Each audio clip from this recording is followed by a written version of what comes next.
We'll begin with the reading and comprehension part of the paper, and let's get to it. I always say that you read the directions for your question first. What does it say? The paper says discussion, directions for the following 3 items. Read the following 2 passages and answer the items that follow the passages. Your answers to these items should be based on the passages only, right? Okay, before we begin, you must know what are we discussing. We're discussing set A, right? We're discussing set A, which is available on the website of UPSC. Let's get to it. The first passage. What does it say? The first passage was something about fossil fuels.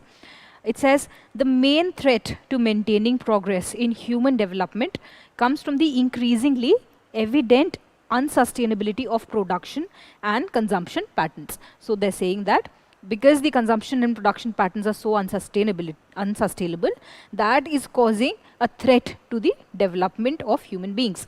Current production models rely heavily on fossil fuels, and we now know that this is unsustainable because the resources are finite. So it is a causality that has been given to you. They're saying that the current production models are unsustainable because we know that the resources are finite, right? That is what the passage said. The close link between economic growth and greenhouse gas emissions need to be severed for human development to become truly sustainable. Severed means to cut. So they're saying this relationship between fossil fuels and human development, that needs to be stopped, that needs to be cut, that needs to be severed so that we can develop in a sustainable manner. Some developed countries have begun to alleviate the worst effects. Worst effects of what? Of this unsustainable growth, all right? So some developed countries have begun to alleviate the worst effects by expanding recycling and investing in public transport. All right, and infrastructure. So what the developing countries are doing is that they're investing in public transport and infrastructure, and they're moving away and they're expanding recycling. All right, but most developing countries are hampered by the high costs and low availability of clean energy sources. Developed countries need to support developing countries' transition to sustainable human development, right? So the developed countries need to help the developing countries also, because the developing countries are facing a problem, which is what? High costs, right? And because they don't have clean energy sources. Now, what did they ask you? What was the question out of all of this? They've asked you 2 questions from this passage. The first question is, unsustainability in production pattern is due to which of the following? So what is causing an unsustainable production pattern, which is being called the reason why the unsustainability of human growth, right? So what are the options they told you? Heavy dependence on fossil fuels, limited availability of resources, and expansion of recycling. So very, very clearly you can say that expansion of recycling is something that is being done to stop the unsustainability of production, right? So this is going against the meaning. So only 1 and 2 will be correct, because 3 is of course wrong, right? And as for heavy dependence on fossil fuels, the passage says that the current production models rely heavily on fossil fuels. So this is a statement directly from the passage, and there is a limited availability of resources. I told you that this is the causality that they're talking about, that the unsustainability is because the resources are finite, all right? So it's a very straightforward question, and your correct answer was A, 1 and 2, all right? The next question was, consider the following statements. Developed countries can support developing countries' transition to sustainable human development by doing which of these? Making clean energy sources available at low cost, right? So the passage told us that one of the problems of developing countries for their inability to have a sustainable growth is that they did not have clean energy resources which are easily available to them. So if the developed countries give this to them, if the developed countries help the developing countries get these clean energy sources available to them, so that would help their transition, right? So that's why 1 is acceptable to us. Providing loans for improving their public transport at nominal interest rate. So the passage told us that what the developed countries are doing, the developed countries are already expanding public transport and infrastructure, right? And that is a way that they're improving their sustainability. So if they extend that same service, right? In terms of loans only, if they extend that ability to developing countries, then of course the developing countries can also transition, right? And this is available, this information is still available in the passage. This is not a strong departure from what is given in the passage. That's why second option is also acceptable to us. The third option reads, encouraging them to change their production and consumption patterns. Now, the passage says that it is these production and consumption patterns which are at the root of the problem of unsustainability of human growth. So, if developed countries, right, if developed countries encourage the developing countries to change the root cause of the problem, the root cause of unsustainability, then of course that would help do what? Help the developing countries transition to a more sustainable development model, right? So that's why all three were acceptable to us. All three were ways in which the developed countries could help the developing countries to transition to a more sustainable human development pattern. That's why all three were correct, and the answer for the second question was D. All right. Now for the second passage. This passage reads, unless the forces and tendencies which are responsible for destroying the country's environment are checked in the near future. So read it by phrases. The first clause is what? Unless the forces and tendencies. Which forces and tendencies? Those which are responsible for destroying the country's environment, right? Unless these tendencies are checked in the near future, right? And afforestation of denuded areas is taken up on a massive scale, unless these problems are controlled, right? And afforestation is taken up on a massive scale, what will happen? The harshness of the climatic conditions and the soil erosion by wind and water, right? What will happen? The climate will become really, really harsh, and soil erosion by wind and water will increase to such an extent that agriculture, which is the mainstay of our people, will gradually become impossible, right? So even though it is a very long sentence that the passage begins with, your ability to break it down into smaller chunks will help you absorb the meaning, will help you grasp the meaning a lot faster, all right? So basically they're saying, unless we improve the environment, agriculture will suffer because we'll have adverse climate and soil erosion, all right? The desert countries of the world and our own desert areas in Rajasthan are a grim reminder. Grim means sad, grim means serious. A grim reminder of the consequences of large-scale deforestation, right? So our experience with the desert can tell us that the consequences of a lot of deforestation are really sad. Then it says the pockets of desert-like landscape are now appearing in other parts of the country also, right? Including the Satluj-Ganga plain and the Deccan Plateau. So the desertification is expanding in these regions. What next? Where only a few decades back there used to be lush green forests, where a few decades ago there used to be lush green forests, it was all a green area with perennial streams, with streams that ran all year, right? And springs. There is only brown earth, bare of vegetation, without any water in the streams, and springs except in the rainy season. So they're describing what would happen if there is widespread desertification. They're saying that the landscape will change from that of a green and perennial stream system to what? To brown, bare earth without any water. Only streams, only water that can be seen will come from the monsoons, all right? So that was the passage. What did they ask you? They asked you, according to the passage given above, deforestation and denudation will ultimately lead to which of the following, all right? Will it cause depletion of soil resource? Depletion of soil resource means what? Soil erosion, right? And does the passage talk about soil erosion? Yes, it talks about it very, very directly, right? It says that soil erosion by wind and water will be a consequence of the current status, right? Shortage of land for the common man. Now, this is a very vague and broad statement, all right? So we'll come back to it, but let's look at the other option also. Will there be a lack of water for cultivation? Yes, this much they're saying that, okay, the streams will dry up and you'll only get water during the rainy season. So that much we can say. Now think of this second option.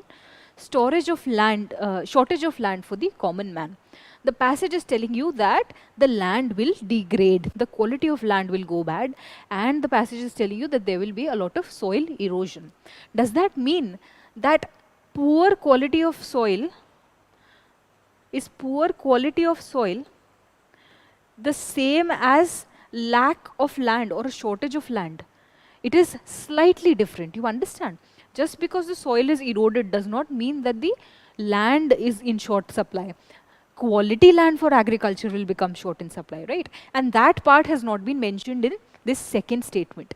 And that is the only reason why I'm saying that the second statement is not acceptable to me. Do you understand why?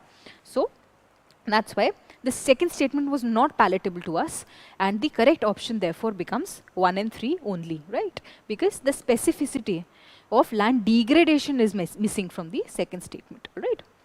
Now, the next passage was, okay, this is for question 11.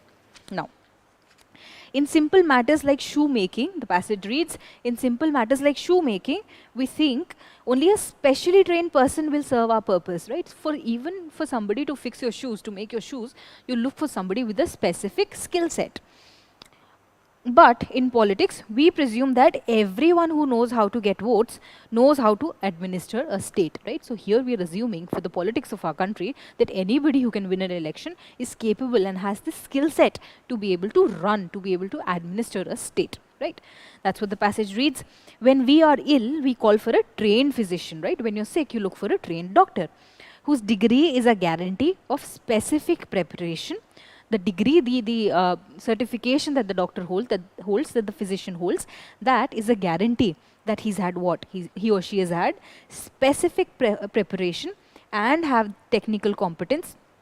And we do not ask for the handsomest physician or the most eloquent one. Eloquent means somebody who has the ability to speak well, right? So that is eloquence. So we're not looking for a handsome or eloquent physician. We're actually looking for somebody who is skilled at his job.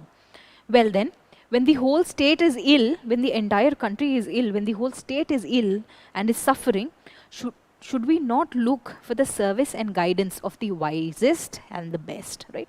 So the author is ending at a question that should we look for really, really qualified people to fix the problems of our country when we know that the country is ailing. So that was the passage.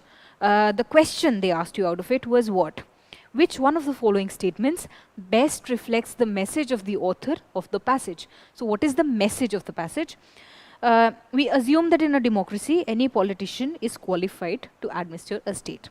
Now this fact is true and it is given in the passage, right? Okay. Politicians should be selected from those trained in administration. Again, this is what the passage is telling you. We need to devise a method of barring incompetence from a public office.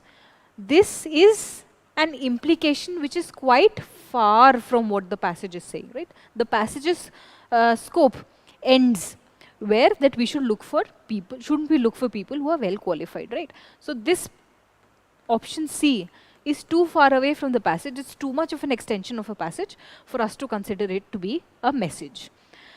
As voters select their administrators, the eligibility of politicians to administer a state cannot be questioned.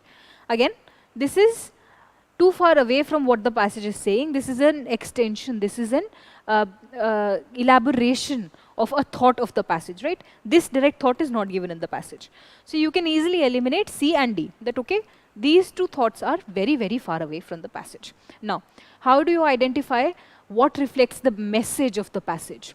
Now, the first option is there in the passage, right? We are assuming that in a democracy, any politician is qualified to administer a state. But is that what the passage is trying to tell you?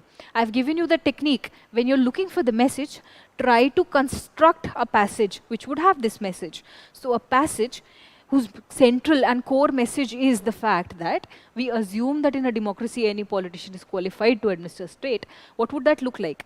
This passage would look like a bunch of examples wherein it is clear, right, in which it is described that in a democracy, we think that anybody could run the state. But the passage that we have, this passage is not giving us a bunch of examples as to how people assume that in a democracy anybody could just administer a state. No. In fact, what the message is of the passage is, it is option B, that the author is trying to tell you that politicians should be selected from a crop of people who are actually trained to do that job, who are actually trained to administer the country, right? Why? Because the country is ailing. So that is the correct message of the passage. So the correct answer for for question 11 is option B, all right? The passage's meaning is very, very clear, but you only have to apply your mind a little bit, all right? So the correct answer for question 11 was option B, all right?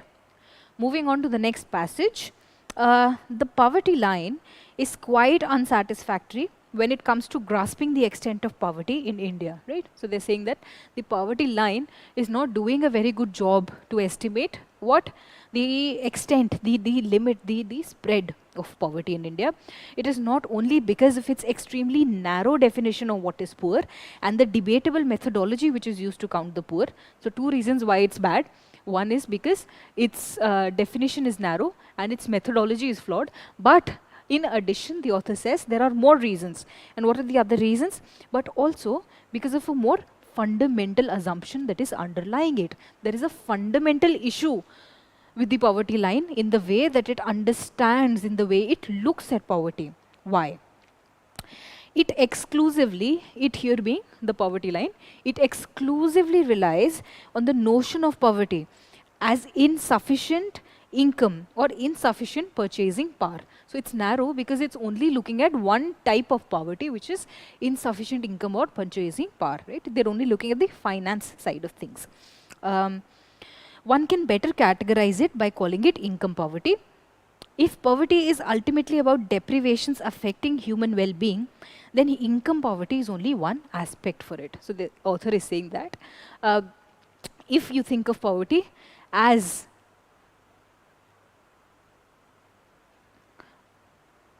poverty of life, here it is, okay. If poverty is ultimately about deprivations affecting human well-being, then income poverty is only one aspect of it.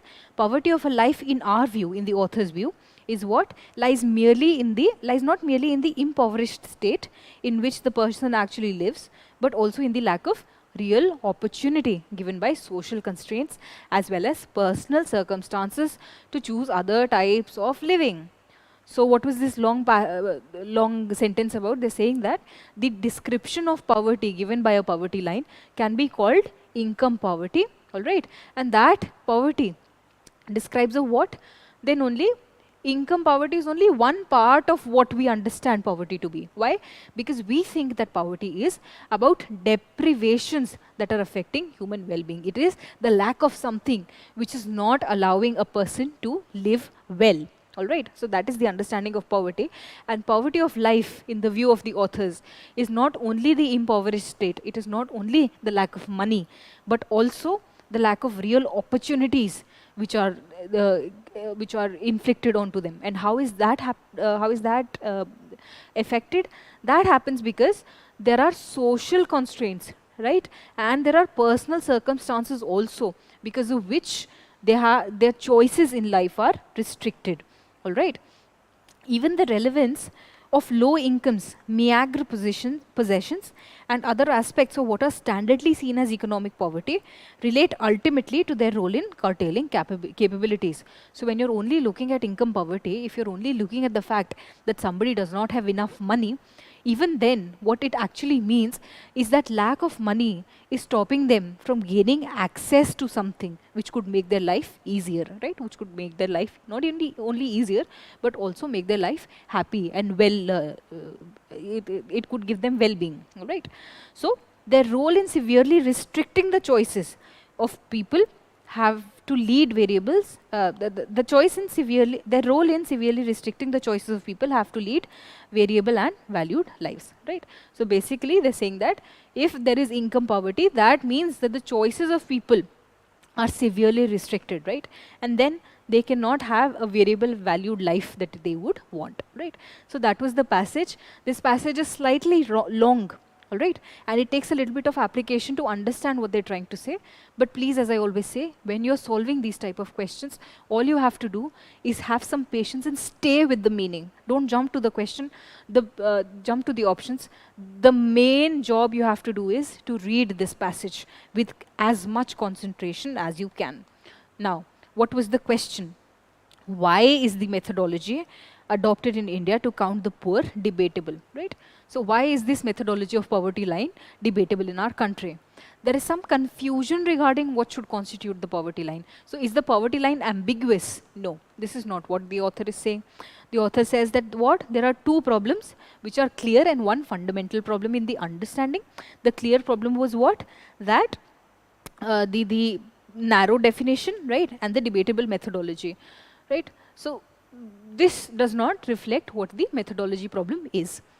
There are wide diversities in the condition of rural and urban poor. This is again true, but this is not something that is given as a reason for the poverty line methodology to be wrong in this passage. There is no uniform global standard for measuring income poverty. Again, this is out of scope of the passage. There was no talk of what the global standard is, right? So that's why C was also wrong. It is based on the proposition of poverty as a meager income or buying capacity. This much is correct, right? That is what the passage was telling you, that don't just focus on income poverty. There is more to poverty than what the poverty line tells us. That's why the answer for question 12 was option D only, right? So when the passage is long, the question is fairly straightforward. What is the next question they asked you? The next question they asked you was, why is income poverty only one measure of counting the poor, right? Why is it that income poverty is only one aspect of poverty? It talks of only one kind of deprivation, ignoring all others. Sounds acceptable. Let's see the other options. Other deprivations in a human life have nothing to do with lack of purchasing power. Now, this is not true.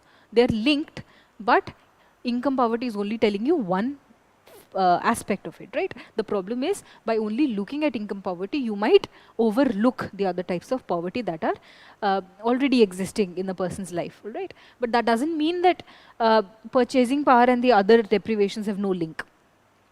Income poverty is not a permanent condition, it changes from time to time. Again, this is certainly out of scope of the passage, and your understanding of poverty, its temporal variation is again something that is way, way beyond the scope of this passage. The passage was very constricted in what it was talking about.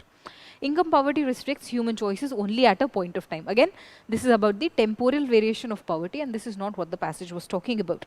So the only option that looked appealing to us, that looked almost right to us, was option A, and that's why in question 13 the answer is option A. All right. For question 14, what does the author mean by the poverty of a life, right? What is the author trying to tell you? What is the poverty of a life?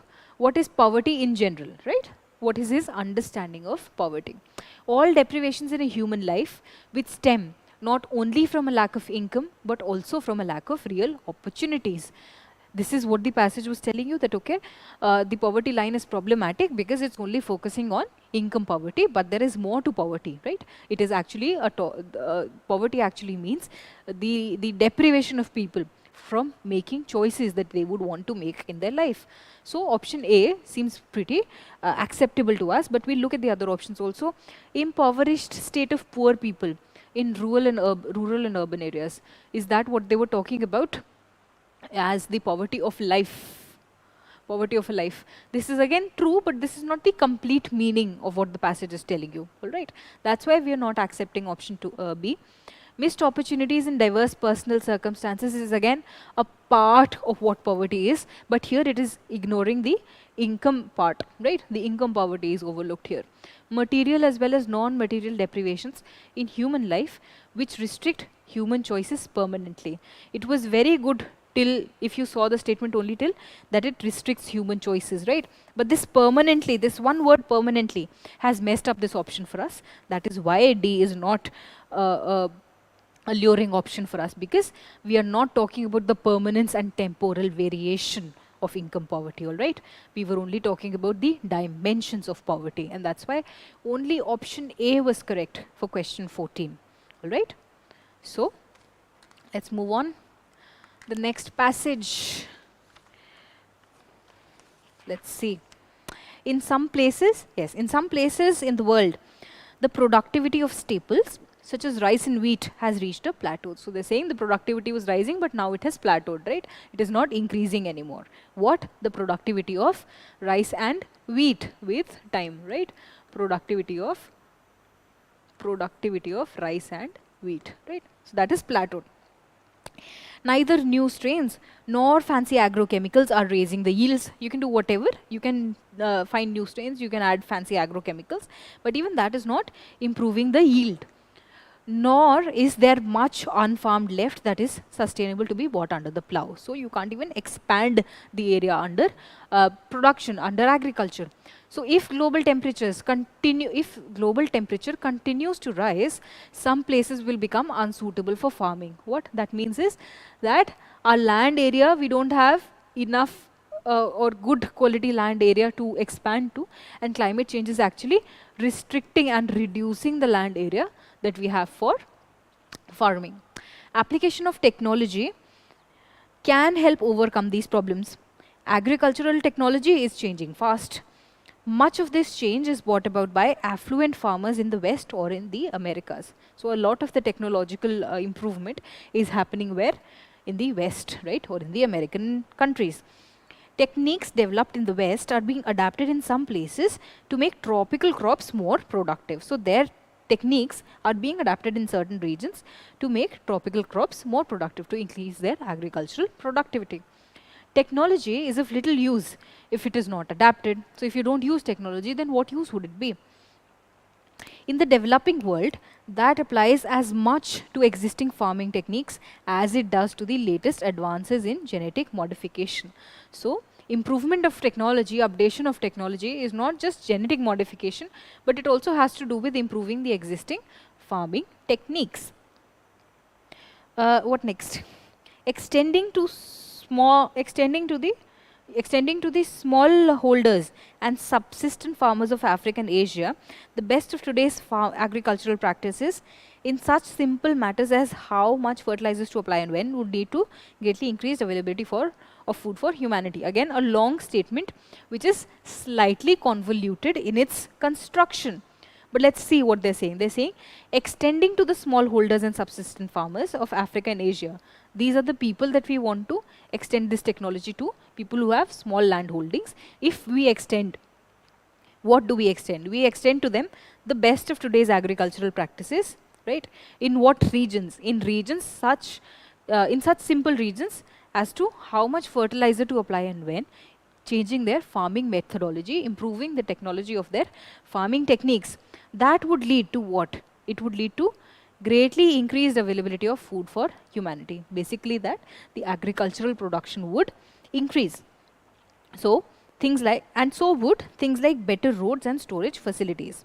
So they're saying not only this improving technology, but also if we improve things like better roads, if we improve the logistics, right, and storage facilities, and of course there's no translation of storage facilities. If we improve the storage facilities and we improve the logistics, overall if you're improving the infrastructure, that would also allow for the carriage of surpluses to the market and reduce wastage, right? So if we can't improve the productivity, we should at least reduce wastage, right, and improve the supply chain. So that was the passage. What is the question that they asked you?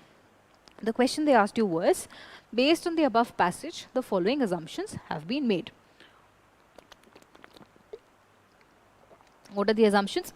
Development of agricultural technology is confined to developed countries. Is this a valid assumption? If you think of your own knowledge, then you'd be like, no, India is also doing a lot of technology improvement and things like that. But the passage said what?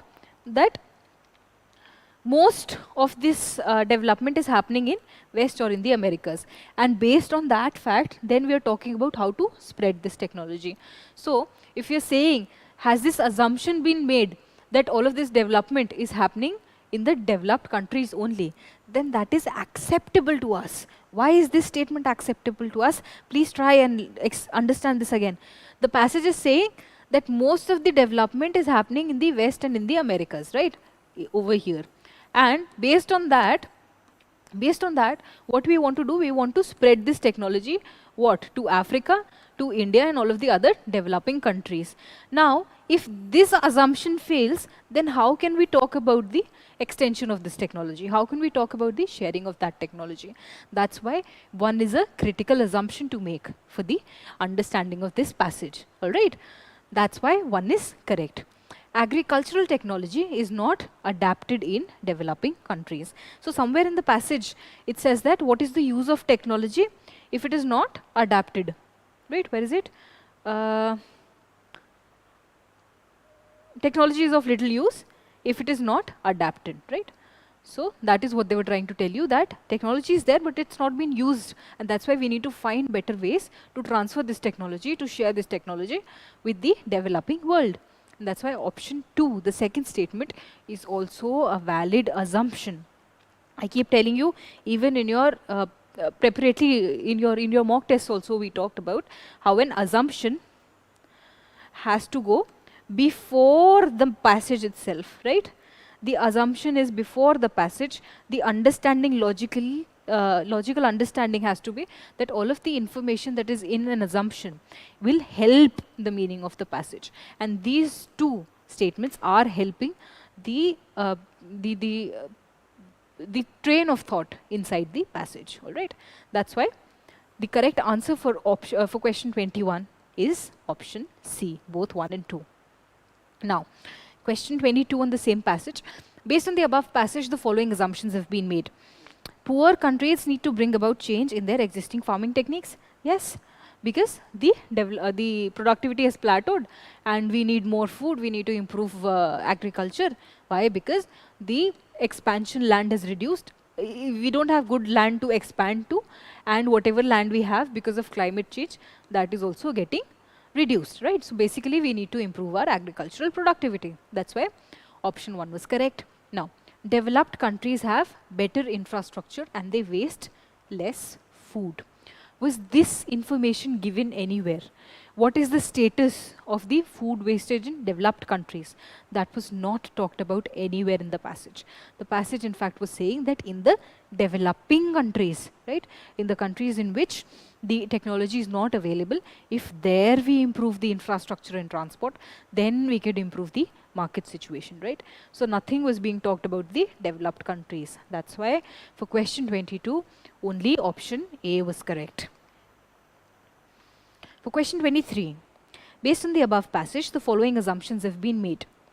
Growing enough food for future generations will be a challenge, right? Corporate farming is a viable option on food security in poor countries. Now, there was no talk of corporate farming in this passage, so this is directly out of scope. Now, looking at option 1, growing enough food for future generations will be a challenge. How?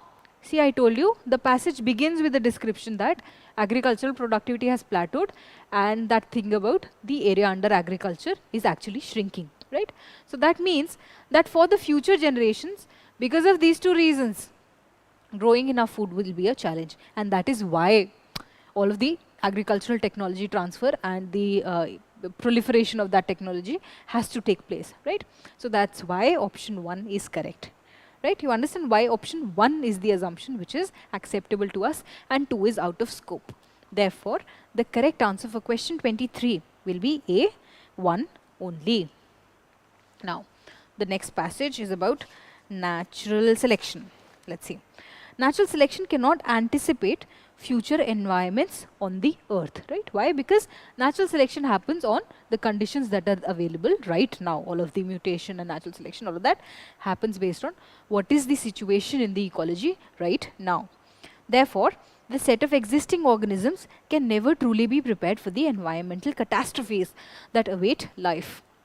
So the animals of today, the organisms of today, they cannot be prepared for the future because natural selection does not account for what will be happening in the future. So they're saying that the environmental catastrophes, the big problems that are awaiting us in the future, existing organisms can never be prepared for it.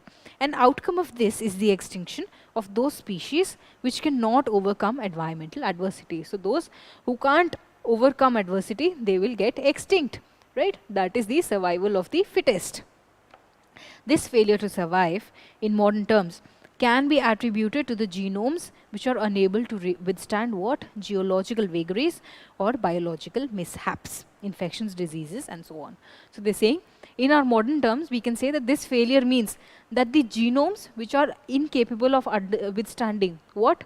Geological vagaries, something to do with the rocks and the variation of the hard climatic conditions, and the biological mishaps, right? Whatever infection, disease, and whatever could happen to a person, those biological things. Both of these things, if a genome cannot withstand, then he has to go. Then he has to get extinct. In biological evolution of the earth, extinction of the species has been a major feature. Right? So in the history of the earth, in the evolutionary history of the earth, the norm, the major feature has been that extinction happens a lot. The earth may presently have up to 10 million species. Right now we might have so many species, yet more than 90% of the species that have ever lived on the earth are now extinct. So most of the species that were there in the history of the earth, they've all gone extinct. Once again, the creationist doctrines, this is the parallel view of thought in which people think that it is why a creator created earth and everything on it. So in that view, right? So in the where is it? In the creationist, once again, the creationist doctrines fail to satisfactorily address why a divine creator will first bother to create millions of species and then allow them to perish. So if you are subscribing to the creationist school of thought, then you would think, why would a creator first create so many species and then make sure that 90% of them get extinct? So that makes no sense. The Darwinian explanation for extinct life is once again simple. In contrast, the Darwinian explanation is very, very simple, elegant, and at once convincing. It's easy, it's simple, and it convinces you. How? Because it says that organisms go extinct as a function of the environmental or biological assault for which their inheritance deems them ill-equipped. So they're using heavy language, but what are they trying to tell you? They're telling you that the Darwinian explanation of extinction is simple because it says that organisms are going extinct. Why? Because something is wrong with the environment or something is happening to their biology. They're sustaining some sort of assault, some sort of attack on their niche or their biology, because of which their inheritance, their genetic constitution, everything that they have inherited from their ancestors has left them ill-equipped. Right? So they don't have the tools to survive these attacks. Therefore, the so-called Darwinian theory of evolution is not a theory at all. Evolution happens, and that is a fact. They're saying that evolution is not a theory, it is actually a fact. The mechanism of evolution, Darwin proposed natural selection. Darwin says that the mechanism of evolution is natural selection, but the mechanism is amply supported by scientific data. There's plenty of scientific data to support this hypothesis of this theory of Darwinian evolution. Indeed, to date, no single zoological, botanical, geological, paleontological, genetic or physical evidence has refuted either of the two central main Darwinian ideas. So there has been no proof from any of these multiple sciences. There has been no evidence to be able to refute either of the two central Darwinian ideas. Darwin gave us two central ideas, and there has been no proof that could refute it. There was no proof that would negate it. There was no proof that could disprove what he said. If religion is not taken into consideration, Darwinian ideas are acceptable, just like the laws proposed by Copernicus, Galileo, Newton, and Einstein, right? So they were physicists who gave us the laws of nature, right? Copernicus, Galileo, Newton, and Einstein, about the earth revolves, earth revolves around the sun, and the sun is at the center of the solar system, and the gravity and energy and things like that. Sets of natural laws that explain natural phenomena in the universe. So basically the passage is saying that Darwinian theory of evolution is at par with what? The theories of core physics. Now, what are the questions that they asked you? Question 31 from this passage is, according to the passage, natural selection cannot anticipate future environments on the earth, right? Why? One, because species are not fully prepared to face the environmental changes that species not fully prepared to face the environmental changes that await them will face extinction. That is true, right? All of the existing species would get extinct as their genomes will not withstand biological mishaps, right? Now, will all of the species get extinct because their genome will not withstand biological mishaps? Not all, right? Of course, some genomes would be able to withstand, right? That is the idea of evolution. The fittest will survive. It's not that all will perish.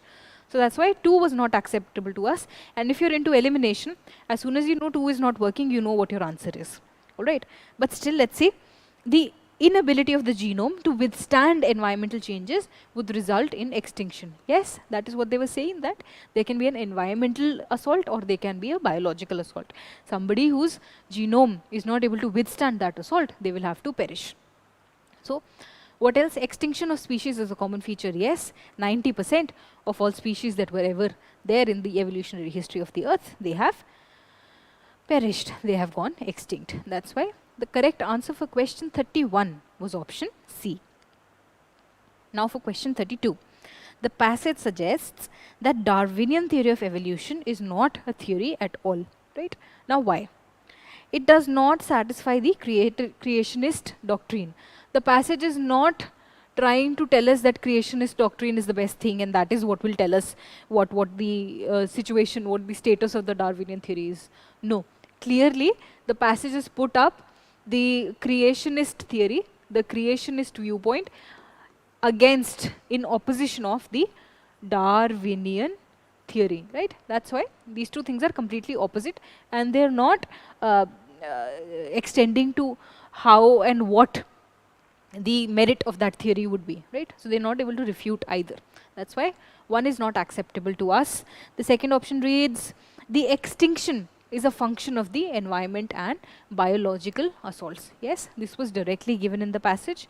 It says that extinction happens because there is some sort of assault on the environment, right? There is geological vagaries or biological mishaps. So if you know that, you would know that, okay, this is directly given in the passage. The next option is there are no evidences to refute us. Now this is true, right? This is true, but this is not the reason why it's not the reason why the Darwinian theory of evolution is a natural fact, right? This is an assisting factoid. This is a sort of push to, this is a sort of convincing example that has been given by the author, right? But the core reason is this. Existence of organisms is attributed to a creator. Again, this is about the creationist doctrine and this is not about why the Darwinian theory is acceptable, right? That's why the correct answer for this question, for question 32, is option B only, right? So the correct answer for question 32 is option B only. Now, for question 33, with reference to the passage, the following assumptions have been made. What assumptions have been made? Only species that have the ability to overcome environmental catastrophes will survive and perpetuate. So, only the species that have the ability to overcome environmental catastrophes will survive and perpetuate, right? That was the first option. More than 90%, and this is correct, right? That is what the passage said. It said that only those species which can withstand the, what was it? The geological vagaries and biological mishaps, only those would be the ones that are able to perpetuate, right? The ones that will be able to survive. So one is acceptable to us, a valid assumption. More than 90% of the species on the earth are in danger of getting extinct due to drastic changes in the environment. No, the passage said that 90% of the species that lived in the evolutionary history of the earth, they are now extinct. And the passage is also telling you that we have no way of predicting the Darwinian theory has no way of predicting what will happen in the future. So extending that thing that happened in the past to something that will happen in the future will be very, very wrong. All right? That's why option 2 is wrong for us. Darwin's theory explains all the natural phenomena. Again, a very vague, very large statement which is clearly not true. Darwin's theory does not explain why coronavirus is happening. All right. So very clearly, this was not something that the passage was saying. What the passage was trying to say is that the Darwin's theory is so important, it is so crucial to the world, that it can be considered to be a natural law. A natural law does not mean that it explains everything on the earth, but it is something that is just fundamentally true and governs the universe. Anyhow, the correct answer therefore becomes only option A, 1 only, because 2 and 3 both were wrong assumptions. Now, the next passage. With steady economic growth, higher literacy and increasing skill levels, the number of Indian middle class families has gone up exponentially. So because we have economic growth, a lot of people are educated and their skill levels have improved, that's why the number of Indian middle class families, the population, the group of middle class families has gone up exponentially. It's growing very, very quickly. Direct results of the affluence have been changes in dietary patterns and energy consumption levels, right? So because they have this newfound affluence, what actually happens is that their dietary pattern, the food that they're consuming and the amount of energy that they consume, that has changed, right? That can be seen. People have moved to a higher protein based diet, like milk products, fish and meat, all of which need significantly more water than to produce cereal based diets. So this change in dietary pattern is what? That people are now eating more protein, more fish, more milk, more meat, and that needs a lot more water to produce as compared to the traditional cereal based diet. So what you need to see here is that the denominator, the denomination, the currency in which we are measuring the impact of changing patterns is what? It is in water, right? It is not carbon dioxide, it is not money. Our currency here is water. Keep that in mind. Increasing use of electronic and electric machines and gadgets and motor vehicles needs more and more energy, and generation of energy again needs more water. Again, reiterating that the currency, the denomination, that comparison is happening here is in water.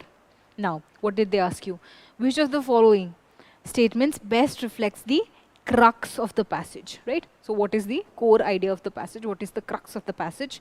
People should be persuaded to continue with mainly Indian traditional cereal based diets. Is this what the passage was saying? That we should all have cereal based diets because of so reasons? No, that is not what the passage was saying. That's why one is not acceptable to us. India needs to focus on developing agricultural productivity and the capacity for more energy generation in the coming years.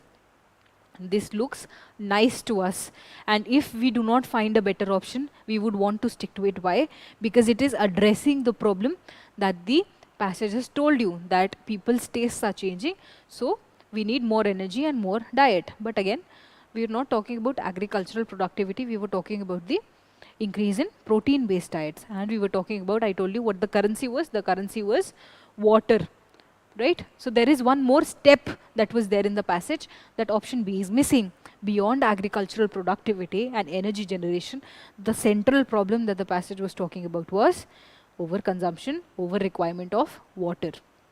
Now, modern technological developments result in the change of cultural and social behavior of the people. Again, this is now actually a bird's eye view of the passage, right? It's saying that because of development, social and economic patterns are going to change. Cultural and social behavior will change because of the newfound economic affluence.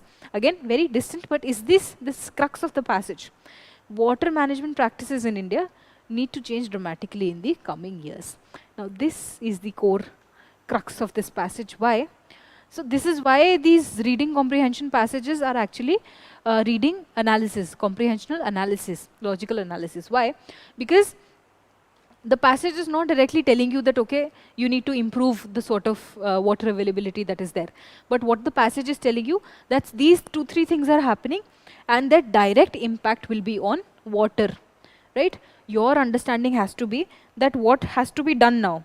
What has to be done is we need to change how we manage water because these problems are true, all right? That's why option D is the best answer here, because option D is attacking what? It is attacking the bull's eye of the problem that the passage was talking about. All right. So the correct answer for question 34 is D. All right. Now, next passage. Yes, for 2 or 3 generations past, this is for question 41 and 42.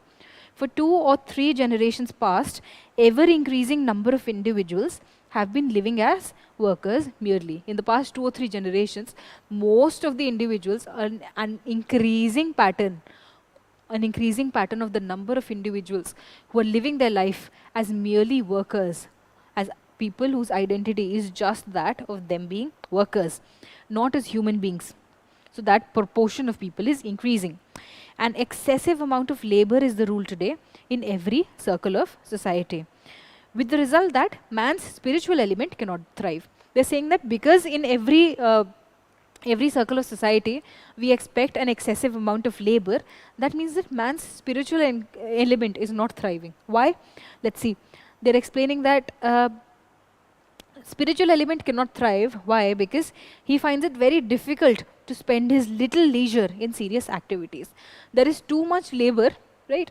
And they're working as workers only, they're not living as human beings, and because of that they have very little free time, they have very little leisure time, and that little leisure time they do not invest, they cannot use it to do what? To do serious activities. Alright? He does not want to think, or even cannot think even if he wants to. He seeks not self-improvement, but entertainment, which would enable him to be mentally idle and forget his usual activities. Because this person is engaged in work all the time, they don't have a lot of leisure time. And even when they do find leisure time, it is not sufficient, it is not relaxing, it is not it does not give them enough freedom to be able to do what? Things like self-improvement.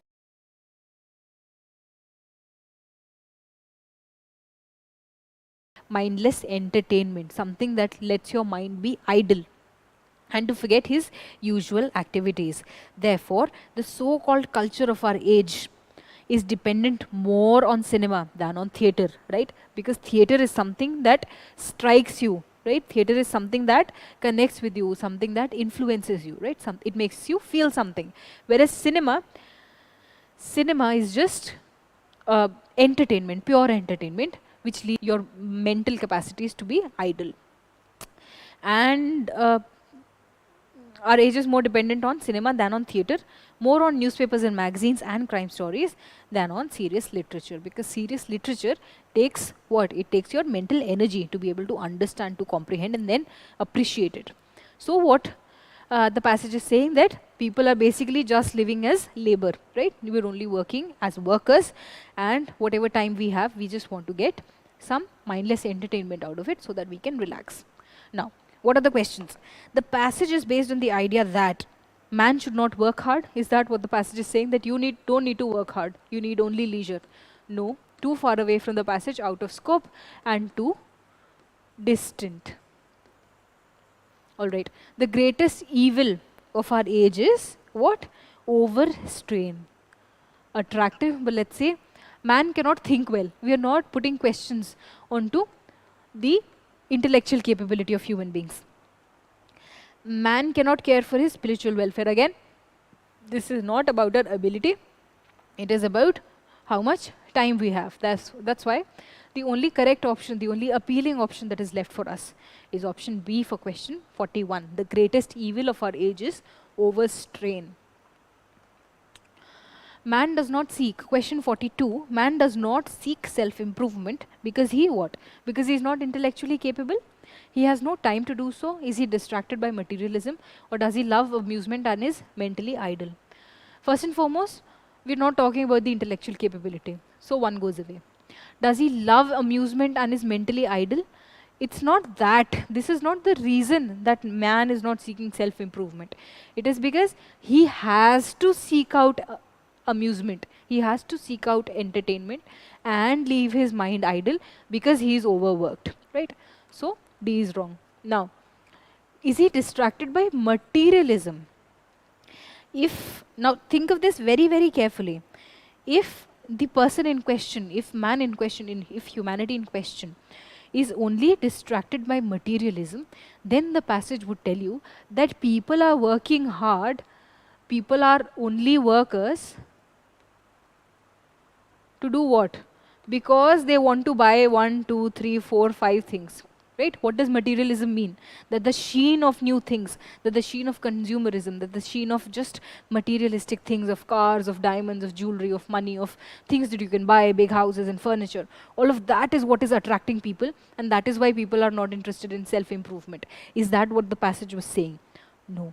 What the passage was saying was that the way that we're treating labor, the way that people's time is compartmentalized, the way that people have been made busy and engaged in their work all the time, is leaving them very little time to relax and then seek out other avenues. It is leaving them very little mind space to pursue things like self-improvement and critically engaging media. So that's why only option B was correct, right? So if you read your passages carefully, again, I say this all the time, if you read your passages carefully, if you try to look at the meaning of what the passage is trying to tell you, then these questions will be very easy for you to identify what the passage was talking about and what it was not. And if you only look at the questions and then go around looking for the meaning, looking for a statement to match in the passage, then it will be very difficult for you. So if you read the passages with sincerity and try to solve it, then this was a very, very easy paper for you to look through, right? It is just a bunch of passages you had to read, you had to understand and mark. But if you're doing it in the wrong way, then it would be very difficult.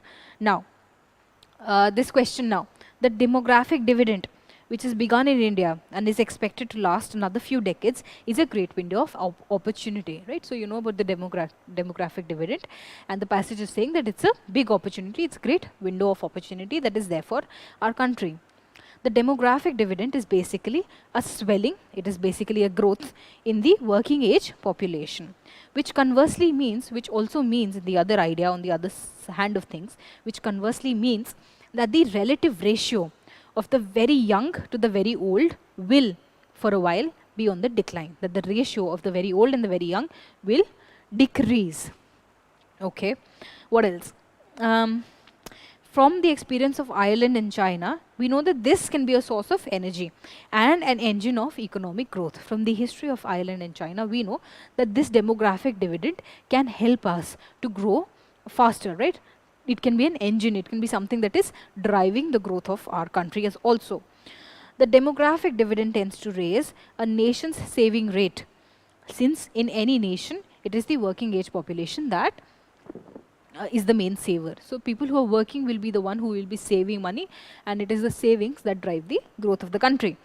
The demographic dividend tends to raise a nation's savings rate. Since in any nation, it is the working age population that is the main saver, and since the savings rate is an important driver of growth, this should help elevate our growth rate.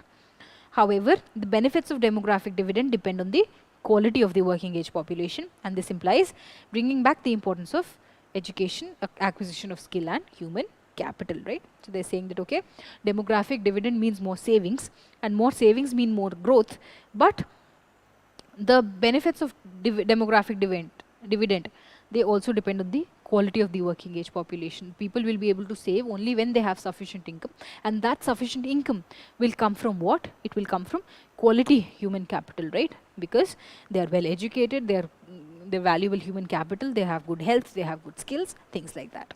So that was this passage. Now look at what the question they asked you. Question 43 out of this passage is what? Which of the following would invariably happen in a country when the demographic dividend has begun to operate? What will happen invariably? What is for sure going to happen when the demographic dividend has begun to operate? The number of illiterate people will decrease? No. If the demographic dividend is increasing, is started, right? If the working age population is large, does that mean that the number of illiterate people will decrease? That's not true. It will only decrease if something to do with literacy is happening, if there is a change in the literacy situation. So this is unrelated. The ratio of the very old and the very young will decrease for a while. This is true. I told you that the passage is saying that directly. Population rate will quickly stabilize. Again, the stability of the demographic dividend is not something that the passage is remarking upon. And from your own knowledge also you know that these are unrelated concepts. Therefore, only 2 was a fact which was true for this passage. For question 43, therefore, the answer was B, 2 only. The next question they asked you out of this was, with reference to the passage, which of the following inferences can be drawn? Demographic dividend is an essential condition to rapidly increase its economic growth. Again, the essentiality of demographic dividend was not true. What they told you was it can help in improving the economic growth of the country. That's why 1 is wrong. Promotion of higher education is an essential condition again for a country for its rapid economic growth. Again, it's not the essentiality of education and economic growth that the passage was talking about. The link that they made was that higher education helps to keep the demographic dividend in a happy savings zone, right? People will save more only if they are earning well, and they will earn well only when the education and skill set and human capital level, all of that is good. All right.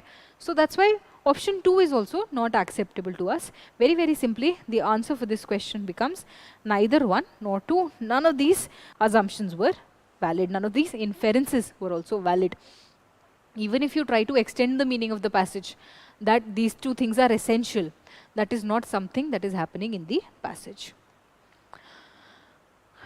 Because why is it not essential? All right, it is not essential because we were only saying how demographic dividend can help improve the growth. So what the passage was telling you was demographic dividend can lead to higher growth, right?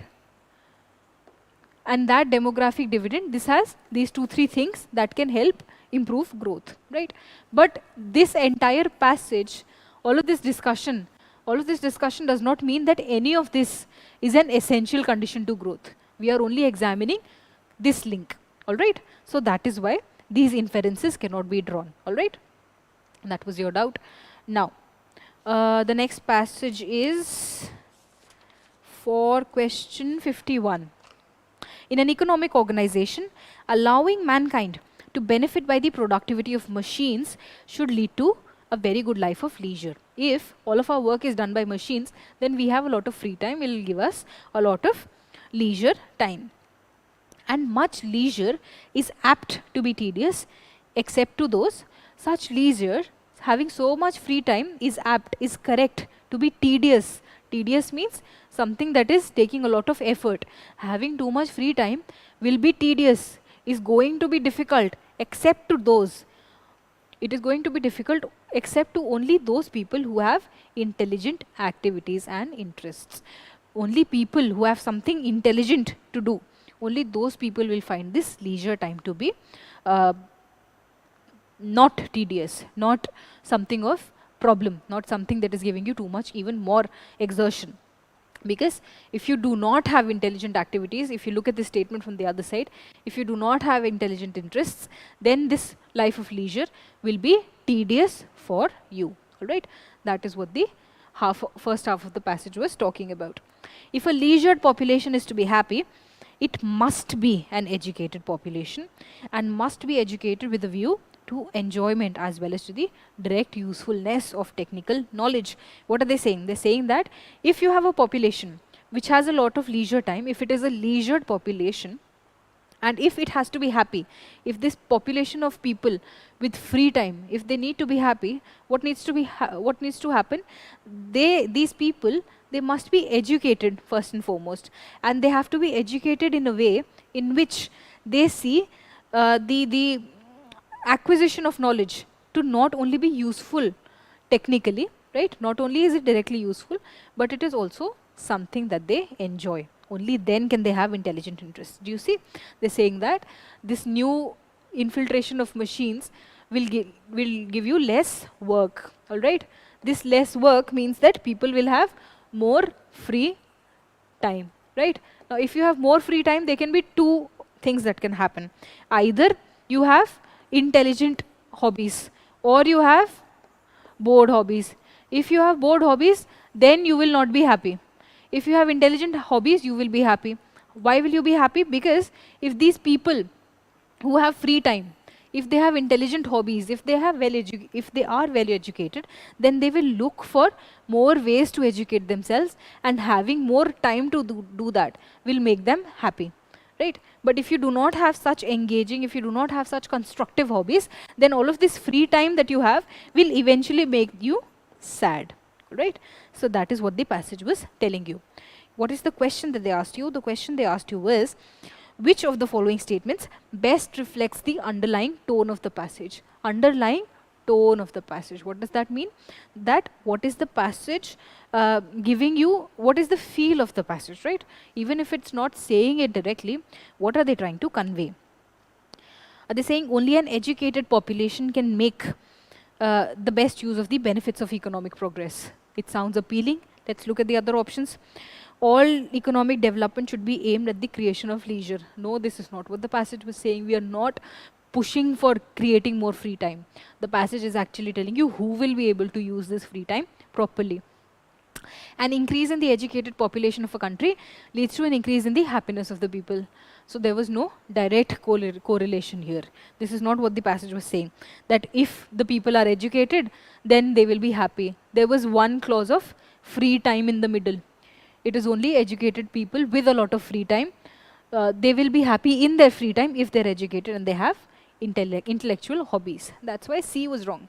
Use of machines should be encouraged in order to create a large leisured population. Again, this is in the opposite direction of the logic. The logic flow was that machines will create a lot of leisure, and then what happens? That's why the only option that made any sense to us was option A. Only an educated population can best make use of the benefits of economic progress, wherein the benefit of economic progress was what? It was leisure time, right? So the answer for question 51 was option A. Option A. Now, the next passage. If presents bring less thrill now that we have grown up, perhaps it is because we have too much already. If gifts are not making you happy, perhaps it means that you already have enough. You have too much. That's why you don't want anything more. Or perhaps it is because we have lost the fullness of the joy of giving. Right? Either we have too many things, or because we have lost the fullness, we've lost the happiness, that the joy of receiving and the joy of giving, that is there, right? So we've lost the fullness of the joy of giving, and with it the fullness of the joy of receiving. This act of giving and the act of gifting and receiving gifts, the ability for us to enjoy that has been lost. Children's fears are poignant, their miseries are acute, but they do not look too forward nor far too backwards.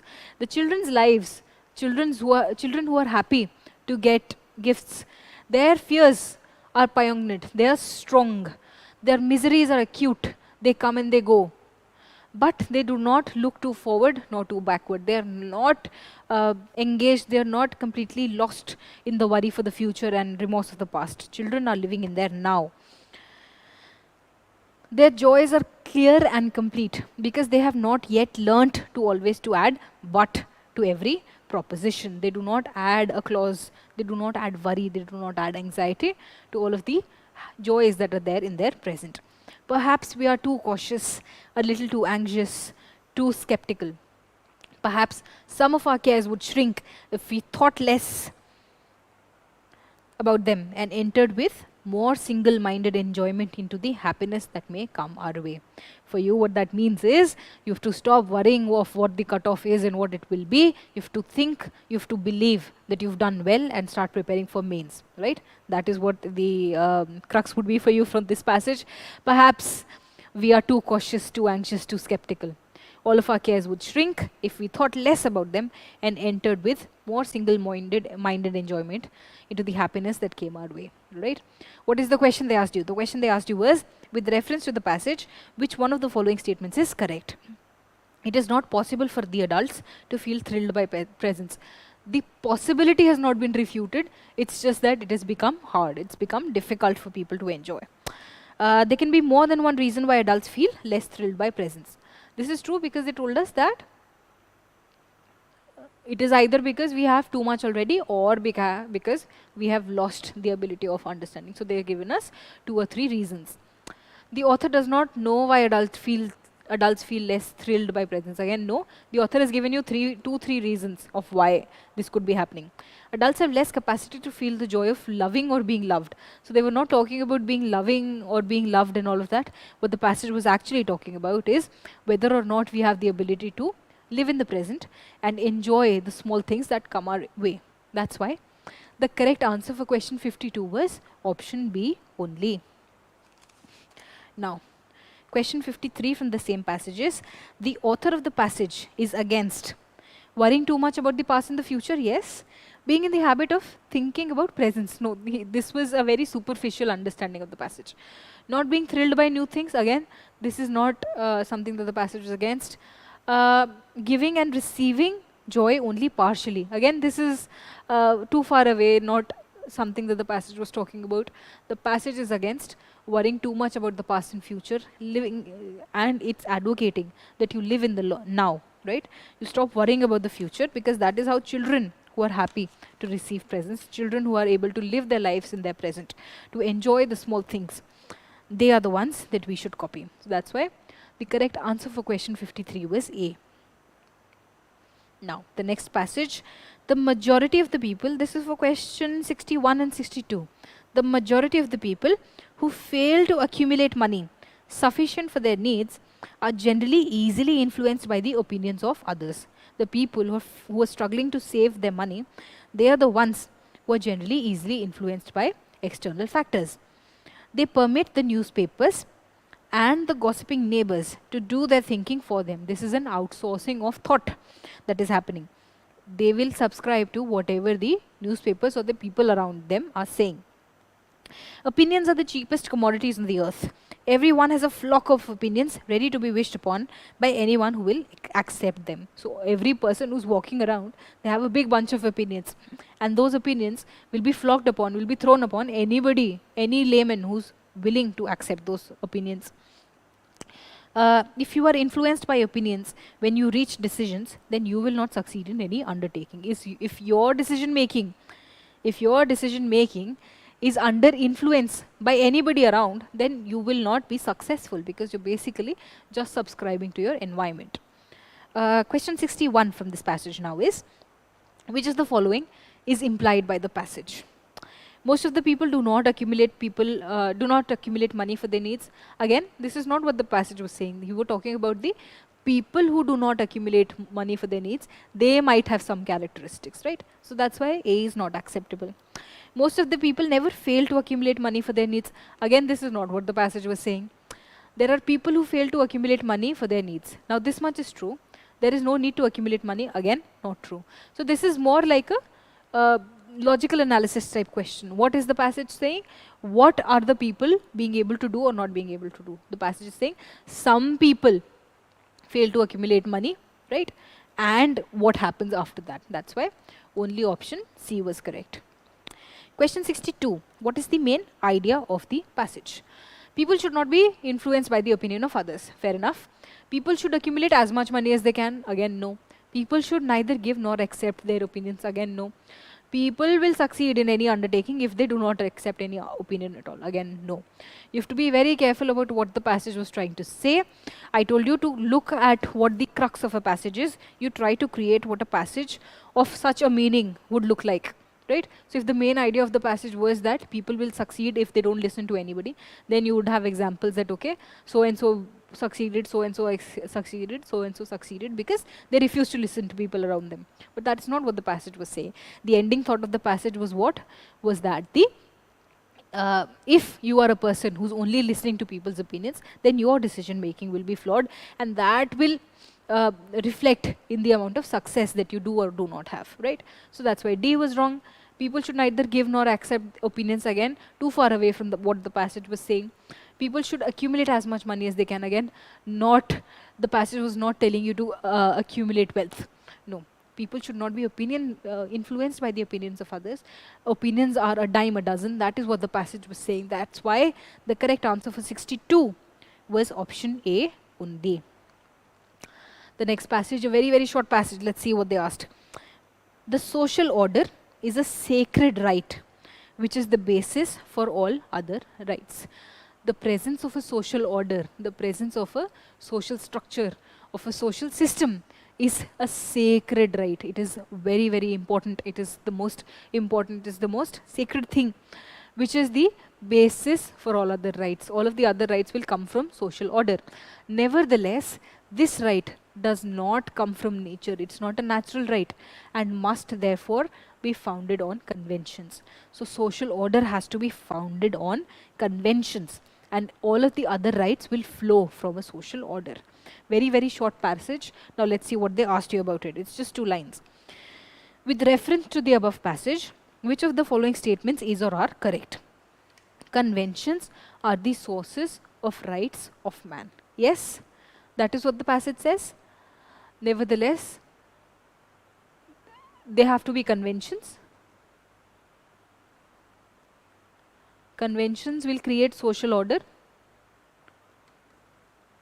and social order then give you other rights, right? So, is this true? Will conventions give you other rights? Absolutely. Conventions are the sources of the rights of man. Rights of a man can be exercised only when there is social order. Again, this is slightly out of scope of the passage. Be very careful. See, they're saying that this is true, but are they saying that it is only possible for this to be true?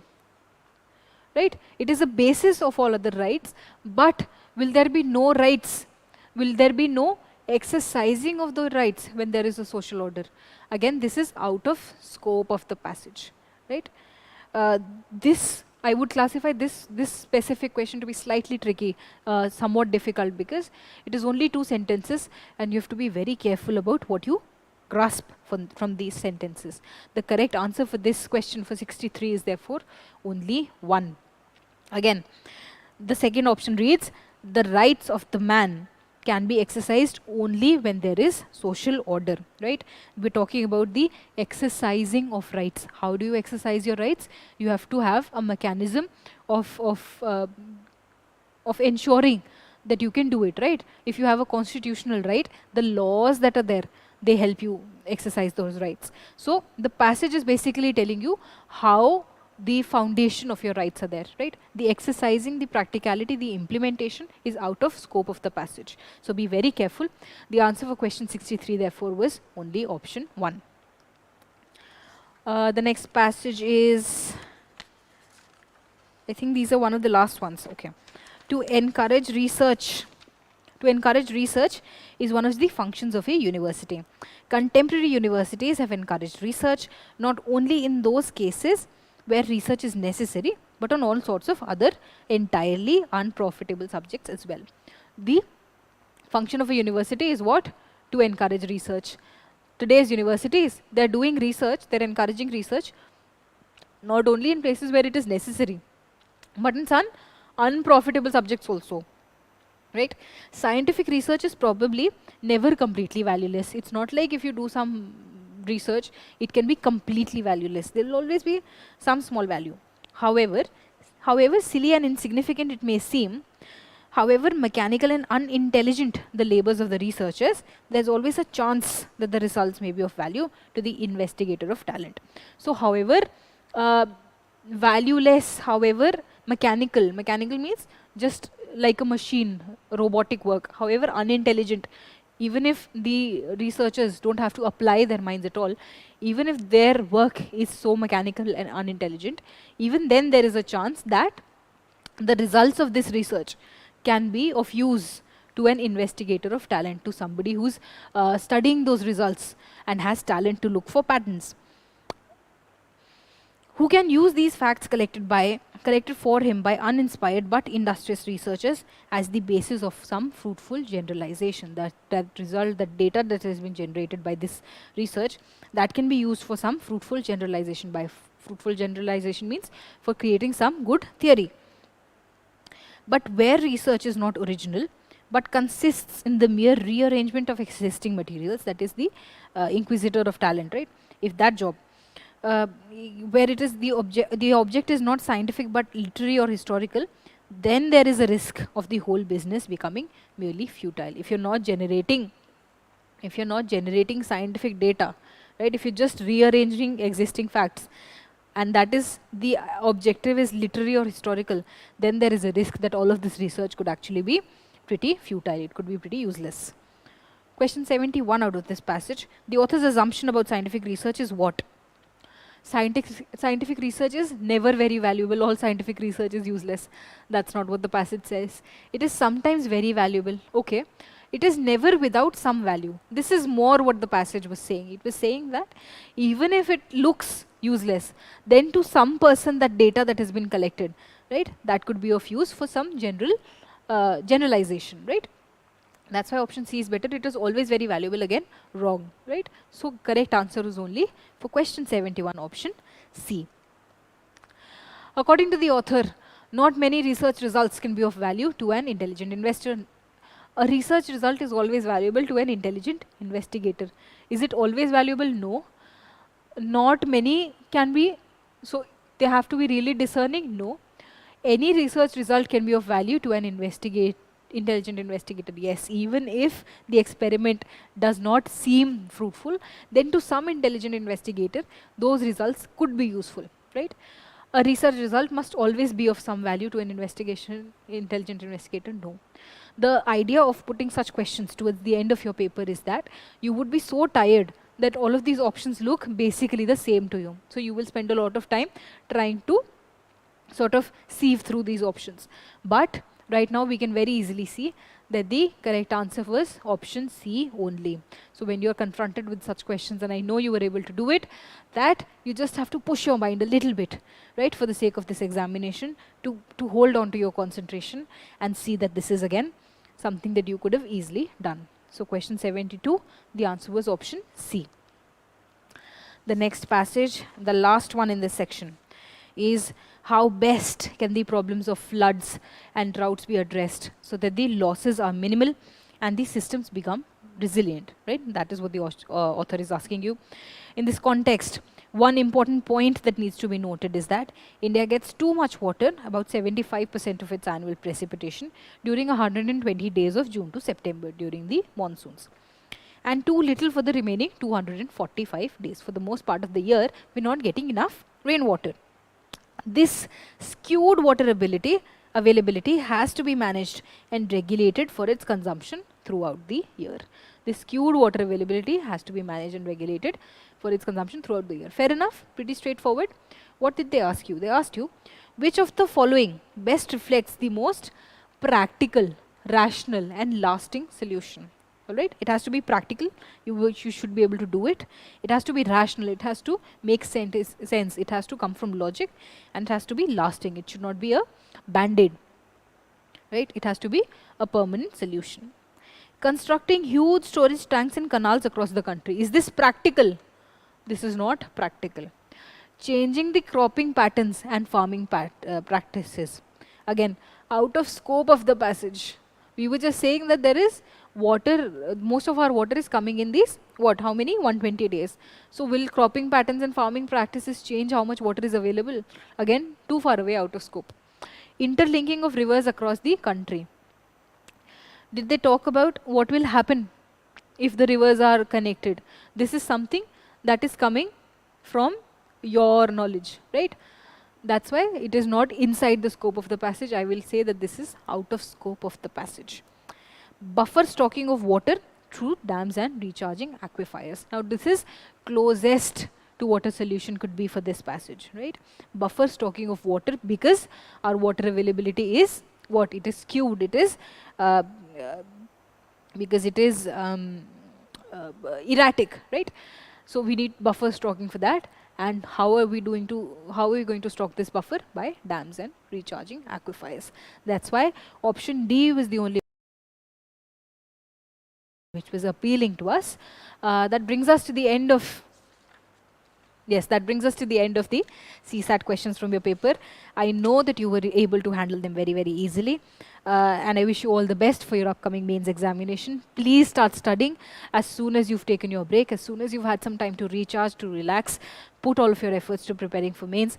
Very little time is there. So Work very, very hard, and success is going to be yours. Thank you very much.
Welcome everyone for a discussion of CSAT.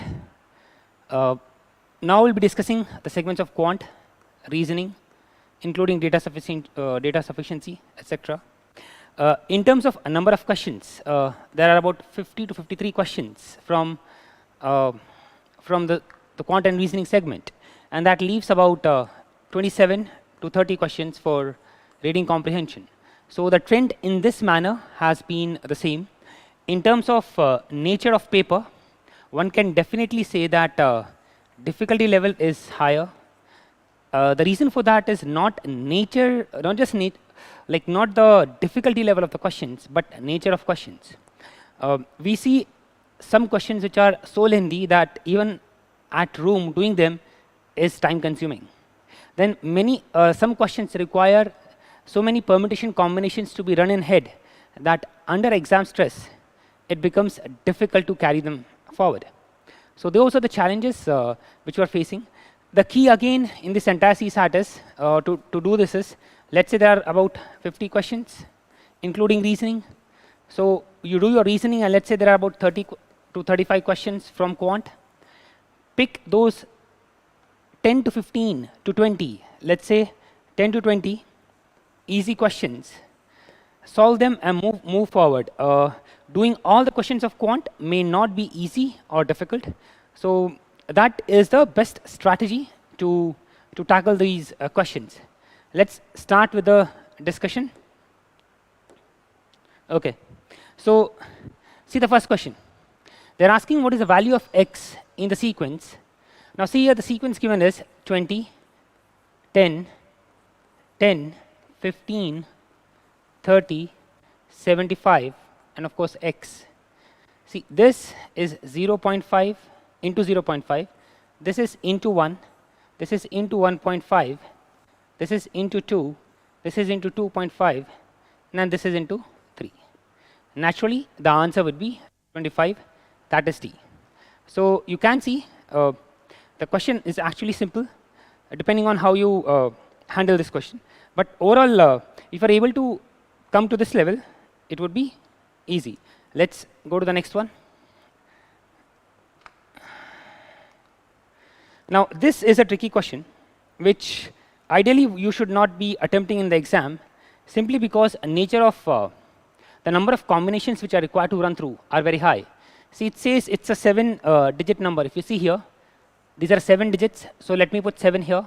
1, 2, 3, 4, 5, 6, 7. Let me number them. Just see the level of difficulty of this. Now it says the number is divisible by 9. So overall number is divisible by 9. Okay. Of course, these are the numbers. After deleting the first digit from the right, that is, if I remove this, the resulting number is divisible by 6. After deleting 2, the number is divisible by 5. So what it means is that if I remove these two, this number, see, to be divisible by 5, the digits can only be 0 and 5. 0 is not there in the option here, so we go for 5. Okay, that's why we go for 5. Now after this again, if you see, after deleting 3 digits, the number is divisible by 4. We know that divisibility rule for 4 is that last 2 digits should be divisible by 4. That is, these two together should be divisible by 4. So the options are 12. See, 16. Next is 16, but 6 is not there. If you see here, 6 is not there. So that would not work. After 16, we get 20. There's no 0. Then we get 24. Okay. Then we get 28. 28 is also there. So these are the various options. Now you can see so many permutation combinations are there. Let us say I assume with the first number. Let me begin with the first number and put 12 here. I put 12 here. See, now from this 5 is gone, 1 is gone, 2 is gone. Okay. Then it says after deleting 4 digits from the right, the number is divisible by 3. So what it means is that if I remove these is divisible by 3. Now for this number to be divisible by 3, the sum of these numbers should be 3, 6, 9, 12. Now one of these numbers is 1. So the sum of these two numbers, number 1 and number 2, should be 2, 5, 8, 11. Okay. Now you can see how difficult this is. Now, out of these numbers, see, I'll not get 2, I'll not get 5 because starting number itself is 4. So these two are ruled out. 8, 4 plus, I will not get 8 in any circumstances. 11, if you see 7 plus 4. So these digits can be 7 and 4. Then it says, the next one is, after deleting 5 digits from the original number, the resulting number is divisible by 2. So this number should be divisible by 2. So last digit should be even. So I'll get 7 and 4. So what I get till now is 7, 4, 1, 2, 5. Now last two digits are left. They can be 8 or 9. Now it says, if you see here, after deleting the first digit from the right, the resulting number is divisible by 6. Now for the number to be divisible by 6, it should be divisible by 3 as well as 2. Correct? So what it means, if I remove this, this should be divisible by 2. So this is 8 and this is 9. Now you can see how complex this question was, and doing this in the real time is definitely difficult. So the number would be 7, 4, 1, 2, 5, 8, 9. They are not even asking the number, they are asking the sum of middle 3 digits. Okay, that is these 3 digits. So it is 8. The answer is 8. See, that is why I said this is a difficult question, not meant to be done in the first round. In fact, ideally should not be done in the exam itself. Next, two friends X and Y start running and they run together for 15 meters. Okay, so X and Y, they run together for 15 meters in the same direction and reach a point. Then X turns right. So X, this is X. X would turn right. Okay, and runs 60 meter. So X runs 60 meter. So Y turns left, and if you see here, and runs 40 meter.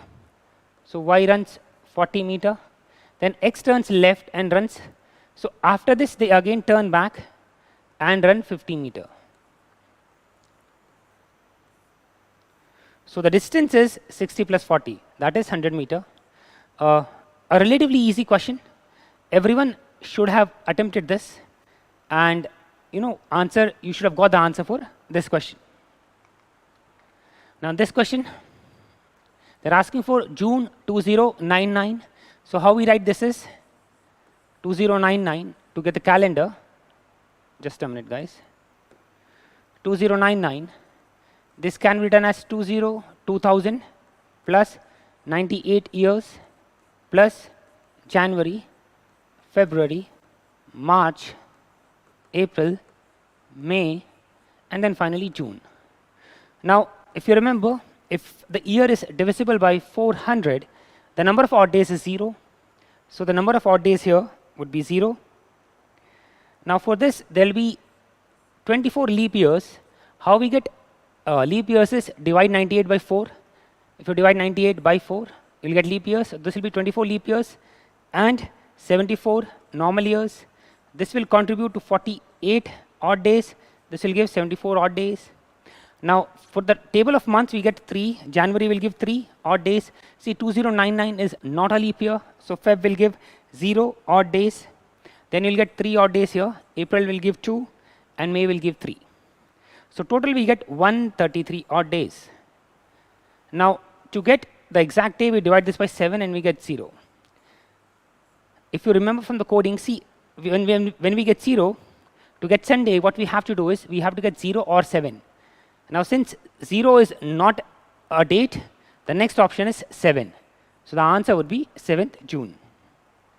7th June. Next question. A bill for this 1840 is paid in denominations of 50, 20, and 10. Remember this, that there are 50 notes in total. 50 notes in total. Now consider the following segments. 25 notes of 50 are used. So if I used, in the case 1, I use 25 notes of 50. 25 into 5 is 125. I get 1250. So how many notes are left? 25 notes are left. Now remaining denominations are 20 and 10. even if I use all of the notes of 20 rupees, I get total of 500. If I add 500 here, I get 1750. See, there is no way that this combination will make me reach 1840. So this is wrong. In the second combination, 35 notes of 20 are taken. 35 into 20. This is 700. So you can see the next 15, even if they are of 50, this would not give us the answer. This is wrong. Question number 3. 20 notes of 10 are taken. Same thing. So 20 into 10 becomes 200. Even if I take next 30 notes to be 500, I get 1500. Total is 1700. It is still less than 1840.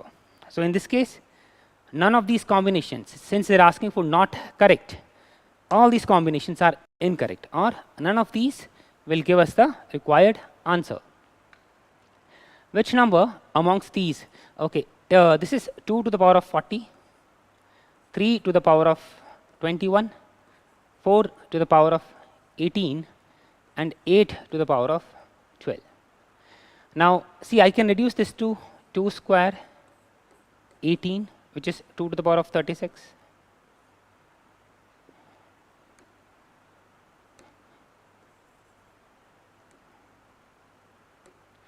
Two to the power of 36.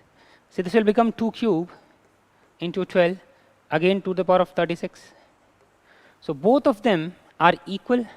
So definitely they cannot be the smallest number, because two numbers together cannot be smallest. So the only option left is this. Now this is where you have to use more of your common sense. For example, 2 to the power of 6 and 3 square. So if you see, the distance between 2 and 3 is very small, but the distance between powers is very high, right? Powers, we know, the number increases exponentially. So definitely 2 to the power of 40 will be greater. So the answer would be B. The smaller number would be 3 to the power of 21. Question number 10. See, now the digits 1 to 9 are arranged in 3 rows such that each row contains 3 digits. Okay, they're asking 1 to 9. That means, let's say if the digits are A, B, C, the numbers are such that this number is into 2 and third number is into 3. Okay. Now, and see the relation. Repetition of digits is not allowed if only 3 of the 4 digits are allowed to be used in the first row. How many such combinations are possible? See, definitely, let's start all the combinations that can be there for the first row. Okay, so from there, from here, I can form the combinations as, if you see, 2. Let me take first these 3 digits. So it will be 2, 3, 7, and 2, 7, 3. Okay, then it would be, I can take 2, 3, and 9. So 2, 3, 9, and 2, 9, 3. Then 2, 3, 2, 7, and 9. So this becomes 2, 7, 9, 2, 9, 7. So starting with 2, I'm done. See, next I can write 3, 27, and 3, 7, 2. See, moment I go beyond this, 3, 9. 39 into 3, that is 40 into 3 roughly, is 120. The number, the third number will not be a 3-digit number anymore. So beyond this, the combinations are not possible. Now what they're saying is that the digits should be such that if I take this number, for example, let's say I'm taking this. So if suppose the first number is 273, then the second number would be into 2, which is what? See, 6, 4, 5, 546. And the third number would be 9, 1, 8. This is the third number. Now, see, there is these combination. It uses all the digits 1 to 9, and there is no repetition of digits. That is what is being asked here. And there are only 2 such combinations, 273 and 327. Now we can see, like for each of this, you have to do 3 calculations. Right? So 1, 2, 3, 4, 5, 6, 7, 8. There are 8 numbers for which you have to do 3 calculations, about 24 calculations for one question, right? So these are the type of questions which you have to avoid in the exam, in the first round at least. So the answer would be C. Okay, next question. Question number 15. This is a good question. It says X and Y run a 3 kilometer or 3000 meter race. See, the length of the course is 300 meter. So what it means is that this track is 300 meters. Their speeds are in the ratio 3:2. So for the sake of convenience, I can take 300:200 is their speeds. Now they start together in the same direction. They start together in the same direction. Now the question is, in this race of 3000 meters, how many times will they meet each other? Now see, for them to meet together, for example, see, let's say he's running at 300 meters per minute. So in 1 minute, A would have completed one circle. This is A after 1 minute, but B will be somewhere at 200 meters. So A and B will not be meeting at starting point. When will they meet at the starting point? Let's take the next combination. From there, you'll understand how this works. 600 is to 400 in the second minute. In the third minute, it will be 900 is to 600. That means A has now covered 3 rounds, round 1, round 2, and round 3, and A is here, and B has covered 2 rounds, and B is also here.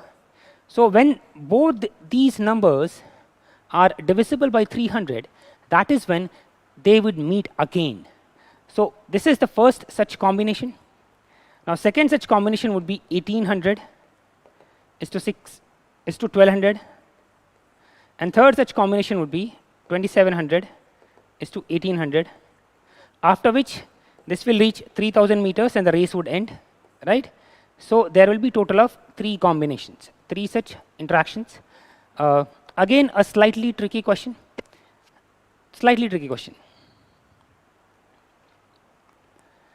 Next question. This is a good question. See, in the class, if you remember, we had done the reverse order thing, where we have A, B, C, D. We can also write its ulta. So this will become Z, Y, for example, X, that ways. So they're asking, if we write Lucknow ulta, what would be the combination? Now, from here, if you see, in the options, this is same. This is same for all the numbers. This is same. This is same. So I would not be checking for these numbers. Let's start with the last one. O, D, E, E, D. Let's start with W. So I can write W, X, Y, Z. This will be the actual sequence. If I write its ulta, it would be A, B, C, D. So the number would end with D, so I can eliminate B and C. Now B and C are eliminated. Okay. Now next, so I'm eliminating B and C. After that, if you see, this is gone. Now G and center, G, G, F, F. Let's try this. So second digit is U. Second, let's say letter is U. So I can write U, V, W. This is the sequence from the back. This should become E and F. So in place of U, there should be F. So this is the number. So the code is D. This was a simple question. Should have been attempted, and you should have been able to answer this one. So this is a straightforward question. In a tournament of knockout, if there are n players, the total number of matches is n minus 1. So the answer would be C. Answer would be C149. Next question. How many 3-digit natural numbers without repetition are there such that each digit is odd? So let me first write down all the odd digits: 1, 3, 5, 7, 9. And a number is divisible by 5. Amongst these combinations, a 3-digit number, for it to be divisible by 5, 5 should come here. So I can fill this in one way. Now, how many numbers are left? 1, 2, 3, 4. So this can be filled in 4 ways. This can be filled in 3 ways. So total number of ways is 4 into 3, which is what? 12. So it can be filled in 12 different ways. The answer would be B. 19. Consider the questions and the two segments given below. See, is x an integer? Now see the options. X by 3 is not an integer. See, if I take x as, for example, if I take x as 1, just a minute. If I take x as 1, then x by 3 becomes 1 by 3. So depending on what value you take, similarly try for this. 3x is an integer, 3x. Now if I take x as 1, then it becomes 3. But if I take x as 1 upon 3, this becomes 1. That is why it cannot be concluded from this that both the conditions are basically insufficient for me to give any answer. The answer would be D. Okay. The increase in the prices of a certain item was 25%. So let the number be x. After 125% increase, it becomes 125 upon 100 x. Then after 20% decrease, it becomes 80 by 100. Then after subsequent 10% increase, it becomes 110 upon 100. See, this and this 125 into 80 is 100 itself. So this will get eliminated. Net will be 110, or which is what? 10% increase. So the answer is 10% increase net. Question 20 is done. Let's go to question 24. Now the letters A, B, C, D, E and E are arranged in such a way that there are exactly 2 letters between A and E. So 1, 2, 3, 4, 5. This is a filler. So there are exactly 2 letters. So these are the possible combinations.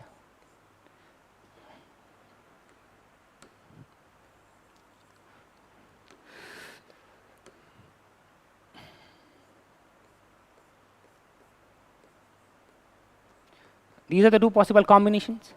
Now amongst A, B, C, D, E, A and D are gone. So this can be filled in 3 ways. This can be filled in 2 ways. This can be filled in 1 way. So this becomes 6 ways that this can be done. Then remember, A and D can also interchange their places. So this will give rise to another such combination. So this becomes 12. Similarly, this combination itself becomes 3 into 2 into 1. So this becomes 6 into 2, which is what? 12. So there is a total of 24 combinations. A total of 24 combinations. Okay, next, consider the questions and 2 statements given below. Is Z a brother of X? See, for this we have to know the gender of Z. Let's start. X is a brother of Y. So I can write X is a brother of Y, and Y is a brother of Z. Y is a brother of Z. See, from an X, Y, Z are siblings. That is a known fact. But from this, I cannot infer the gender of Z. Right? I cannot infer the gender of Z. So both these statements are essentially incapable of giving me the answer. The answer would be D. Next question. See, it says there is a 1.01 kilometer. In terms of meter, it is 1.10 meter. And a total of 101 plants are to be done. Right? So net I get how much is? The distance for each is what? 10. The distance between each plant is 10 meters. Now remember, they're asking between 5 consecutive ones. Let's say plant 1, 2, 3, 4, 5. There are 4 gaps exactly, right? So this would be 10, 10, 10, 10. So the answer would be 40 meters. Answer would be 40 meters. Question 27. Okay. See, it's a place about, see, this is a similar question, was asked in UPSC earlier also. So we have A, B, and C. Then it says there are 3 routes or roads between A and B, A and B, and there are 4 rows between this, and here there are 3 rows. So this will give a total of A, this upper part will give me a total of 12 plus 3 I'll get from this root. So total will be what? 15. So there are a total of 15 rows or roots between A, B and C. Question 28. See, A has some coins. He gives half of the coins and 2 more to B. See, whenever you're given such a relation like A, B, C, D, start from the bottom one always. Okay. So let's see. The number of coin D has now is the smallest 2-digit number. What is the smallest 2-digit number? T. Okay. See, now it says C gives half the coins and 2 more to D. Now this D or 10 is equal to 2 plus C by 2. Correct? He gives 2 more and half, which implies C by 2 is equal to 8, which implies C is equal to 16. Okay. Now what will be B? See, again 2 plus, okay, hold on. To get B, subtract 2 from this, we get 14, do into 2, which is 28. Now to get A, subtract 2, you get 26, do into 2, you get 52. So the number of coins with A is 52. 52. This is a tricky question and a good question. See how we can write the sequences: A, then A, B, then A, B, C, then A, B, C, D. So this is number of digits here is 1, or letters here is 1. This is 2. This is 3. This is 4.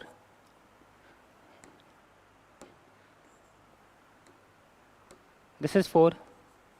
Similarly, this will be 5. Now to get the exact position, I have to take this sum. This is what? Same as sum of n consecutive numbers, and the formula for that is n into n plus 1 by 2. Now it says 100th place. So I have to find such value of n that this is close to 100.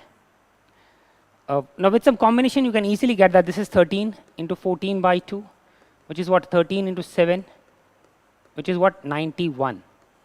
Okay.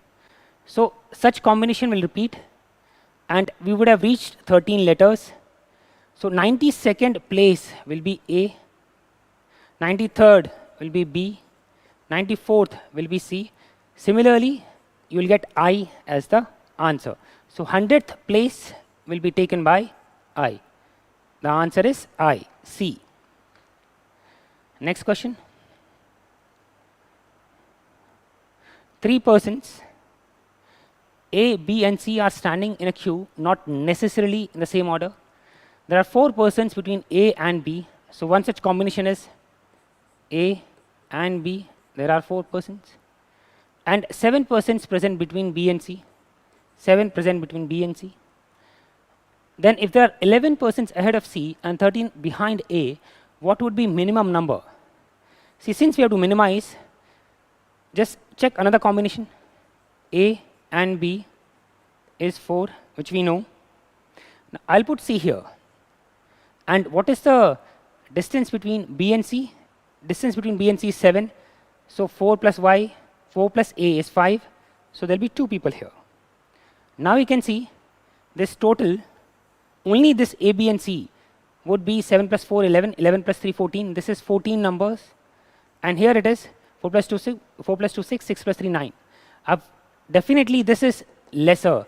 So I can rule out this combination. Then it says if there are 11 persons ahead of C.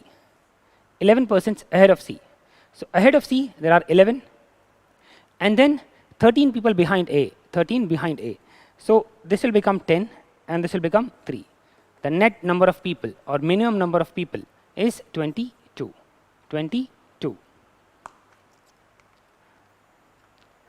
Now how many seconds in total are there in X weeks, X days, X hours, X minutes and X seconds? Good question. So let me write with seconds. So from seconds I get 1 into x. Okay. From minutes there are 60 seconds in a minute. Then hour will become 60 into 60. Day will become 24 into 60 into 60. Week will become 7 into 24 into 60 into 60. As you can see, it is a very big number, but see the last digit, because we'll be adding, the units place will be 1. So I can eliminate this and this. Now even if you don't calculate, you can easily understand that this will not be the answer. It's a very small number. So the answer would be this. Answer would be this. D.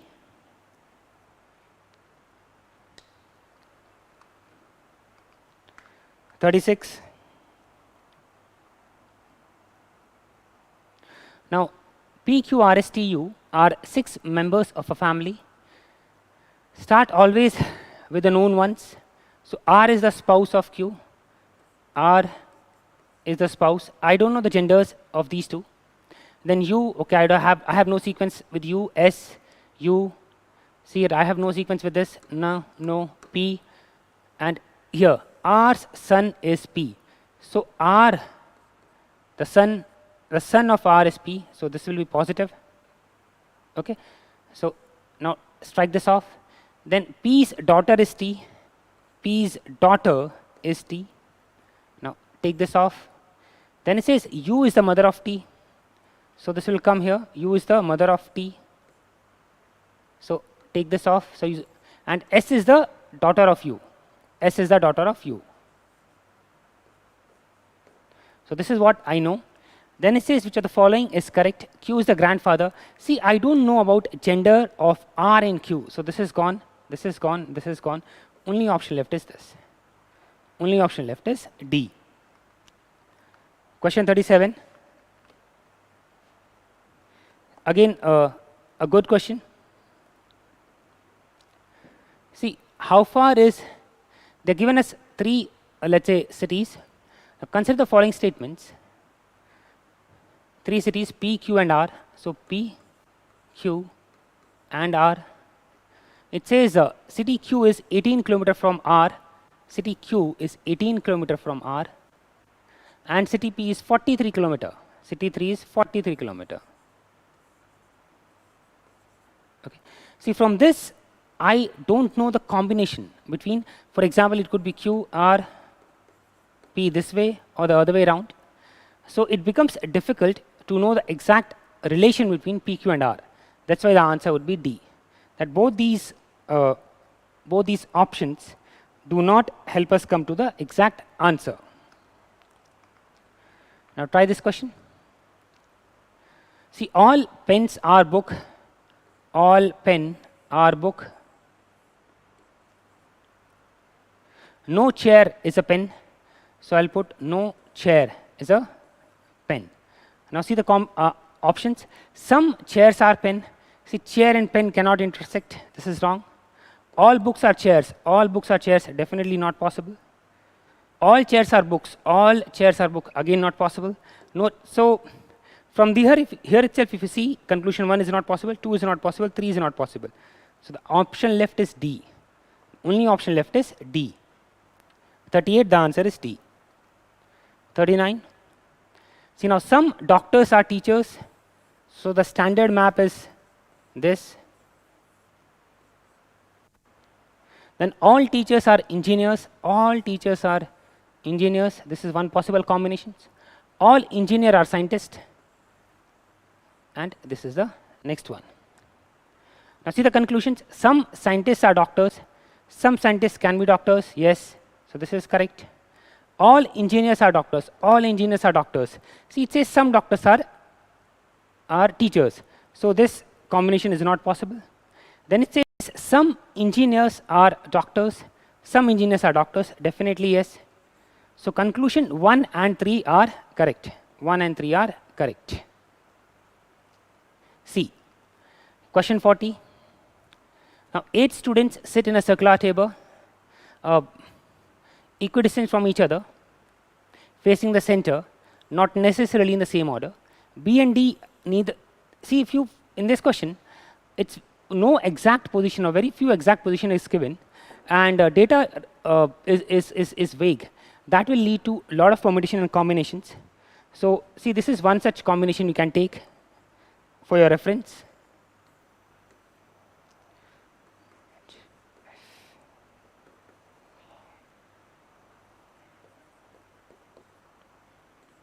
See, so the answer would be none of these.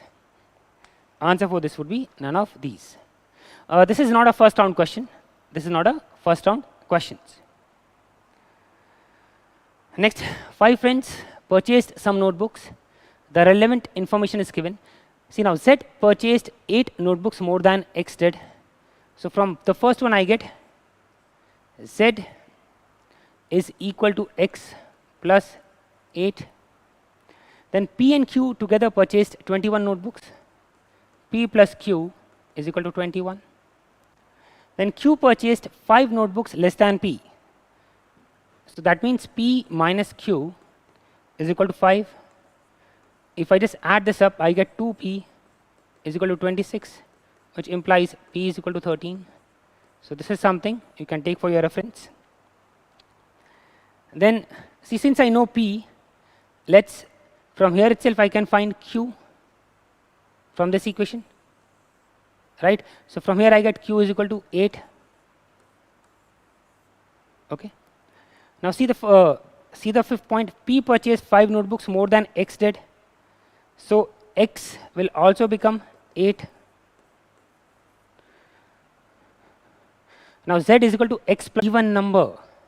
If I divide 60 by 3, I get 20. But if I divide 60 by 4, I get 15, which is not an even number. So I'll take double of this, that is 120. Now if I take A as 120 and divide by all of these, I get even numbers. So that makes A as 120, B becomes 60, C becomes 40, D becomes 30, E becomes 24, F becomes 20. Okay, and the total sum of this is 294. See, it will end in 4. That is sufficient. You don't have to add. It will end in 4. The answer is 294. Next question. See, it says 6 persons A, B, C, D, E, F are sitting equidistant from each other in a circular table facing the center. Now consider who is, now the question that is being asked to us is who is sitting immediate left of A. So let us draw the circle. This is my circle. See, now B is sitting opposite to C. So let me make this as C. So this becomes my B. And D is sitting opposite to A. See, since there are 6 people, this is the possible combination. Now D and E can be anywhere. So let me hold this part. Then see, second is F is sitting immediate left of B. So this becomes F. So definitely D and E will be somewhere here, and this becomes my A. So this is the combination I have. Now the question is who is sitting immediate left of A. See, immediate left of A can be D or E because we do not know the exact position of D and E. So the answer is D. The answer is D.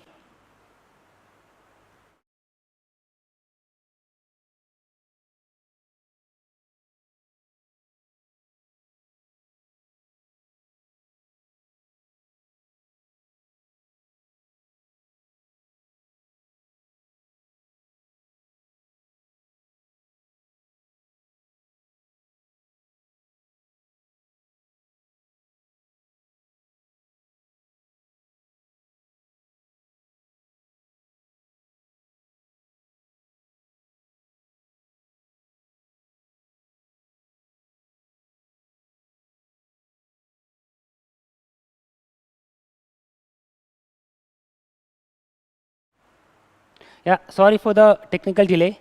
We'll be starting again with the question number 45. See, now 5 friends purchased some notebooks. Okay, fair enough. Now Z purchased 8 notebooks more than X did.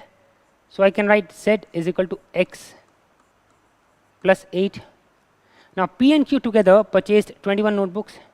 So P plus Q is equal to 21. So my this equation is done, and this is done. Q purchased 5 notebooks less than P did. So P minus Q is,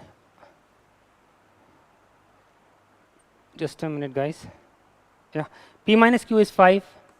Now see here, I can cancel this off. So I'll get 2P is equal to 26, which implies P is equal to 13. Now from this equation, I can get Q is equal to 13 minus 5. See here, so 13 plus Q is equal to 21. So Q will be what? 8. Q will be 8. Now see the last one. P purchased 5 notebooks less than X did. So I'll get X is equal to 8. Now see here, X and Y together purchased 28. That means X plus Y is equal to 28. Since X is 8, I get Y is equal to 20. So I have P, Q, X, Y, Z. Yeah, Z is left. Where is the equation for Z? Yeah, first one. Z is equal to X plus 8. That makes Z as 16. So if I sum this up, I get 65. A total of 65 notebooks are there, and the cost for each is 40. So definitely it becomes, see, 60 into 4 is 2400, and it is 65. So the answer would be somewhat greater than 2400, and it is 2600. So the answer is A. 46. A man started from home at 14:30 and drove to the village, arriving there by when the clock indicated 13:15. So let me draw the timeline here. 2:30 he started, and 3:15 he reaches the, let me call this a city, he reaches the village. Then he rests for 25 minutes. Okay, so that becomes 3:40. He is still in the village. Then he starts driving again, and he reaches city at 4 p.m. Okay, now this part is driving. This part is driving, and this part is rest. Okay.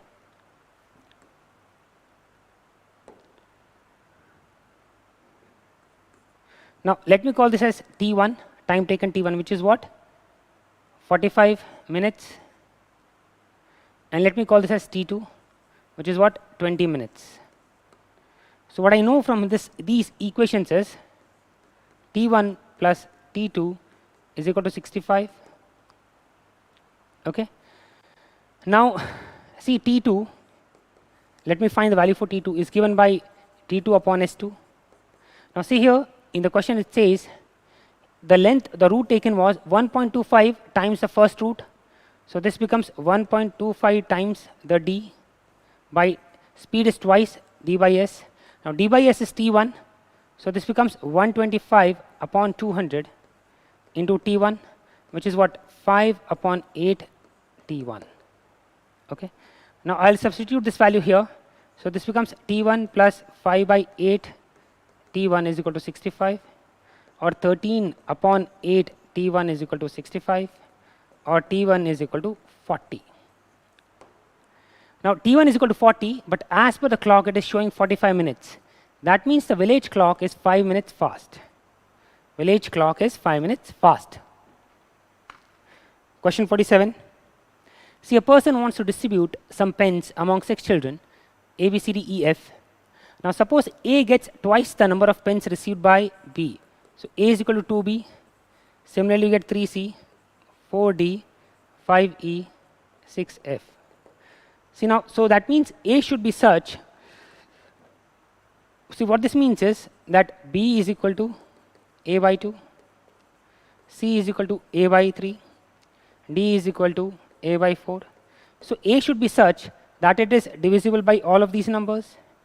So this becomes a LCM problem. Now if I take LCM of all these, I get 60. Now it says they should be so divided that each of them gets an even number of chocolates. But see the chocolates received by D. Chocolates received by D is 60 by 4, which is what, 15. It is an odd number. So let me take we know that LCM is a series in itself. So after 60, the next number in the LCM series will be 120. So let me take A as 120. Then I get B, C, D, F as even numbers. So that makes A as 120, B as 60, C as 40, D as 30, E as 24, F as 20. So you get this total as 294. So it has to end with 4. So the answer is C. Now 6 persons, okay. It says they are sitting equidistant. We have to find immediate left of A. There are 6 people. So this is what is given to us. Then it says F is immediate left. So this is F. So this becomes A, and this can be any of the positions for D and E. Now we have to find immediate left of A. It can be D or E. So the exact answer cannot be determined. 49. She says Manisha is 24 years younger than her mother. So let the age of Manisha be M. Then age of mother becomes M plus 24. Then in the second part we get the ratio given is 3:5. So from this, if we solve, we'll get the answer. So in terms of data sufficiency, both these equations are needed to solve it.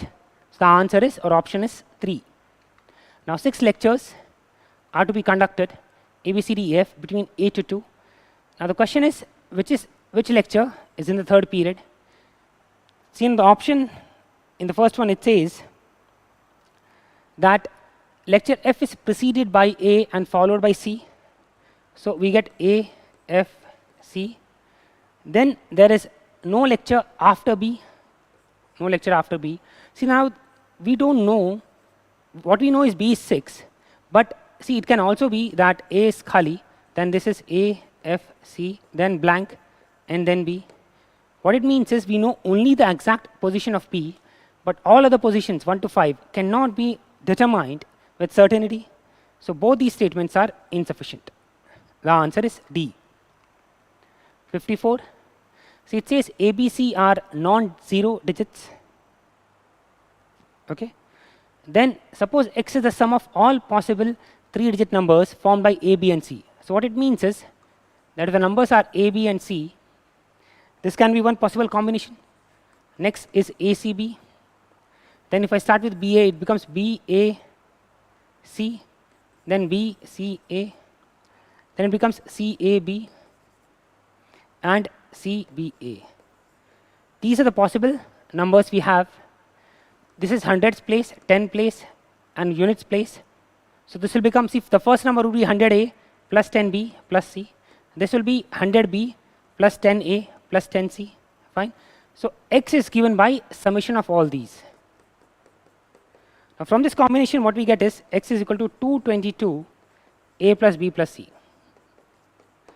Now, since digits are not repeating and they're asking for the smallest one, substitute 1, 2, 3 here. You get this. So this option is correct. And this is the minimum possible value of X. X cannot be below this. So this is definitely wrong. So the answer is 1 only. 54, the answer is 1 only. 55, there is a numeric lock which has a 3-digit pin. Pin contains digits 1 to 7. There is no repetition. The digits in the pin are in the decreasing order, okay, and any two differ at least by 2. Now see the possible combinations that can be there. See, this is again a tricky and time-consuming one, and in the exam there are chances of getting it wrong.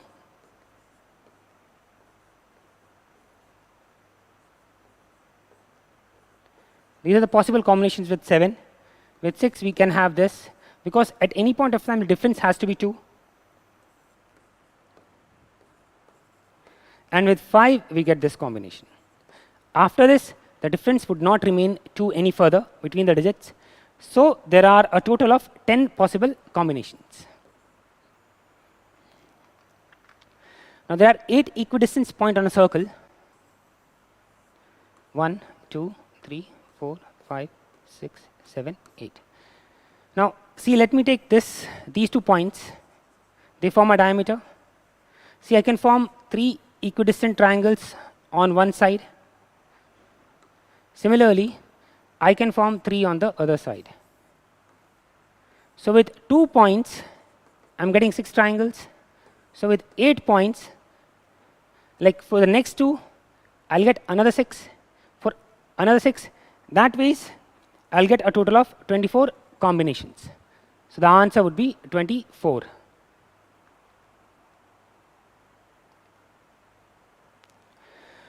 Now next question. 24 men and 12 women can do a piece of work in 30 days. Good. In how many days can 12 men and 24 women do the same piece of work? See here, the ratio of efficiency is not given, nor any extra statements have been provided. That means that data is inadequate. See, in this test, a lot of at least 5 to 10 questions have the answer as inadequate data. Question 58. See, this is a tricky question. So let me write down the numbers. 91 into 92 into 93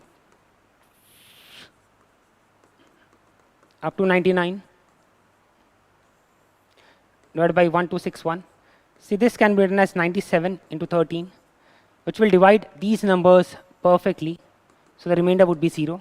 A tricky question to be done in the exam. This is definitely a tricky question. 59. See, it says there is a sheet which is 20 meter in length and 8 centimeters in breadth. It is possible to cut the sheet exactly into 4 square sheets. Let's see. See, for this to be a square, I have to it should be 8. I can form second square as 8 and 8. So total 16 is gone. I'm left with 4.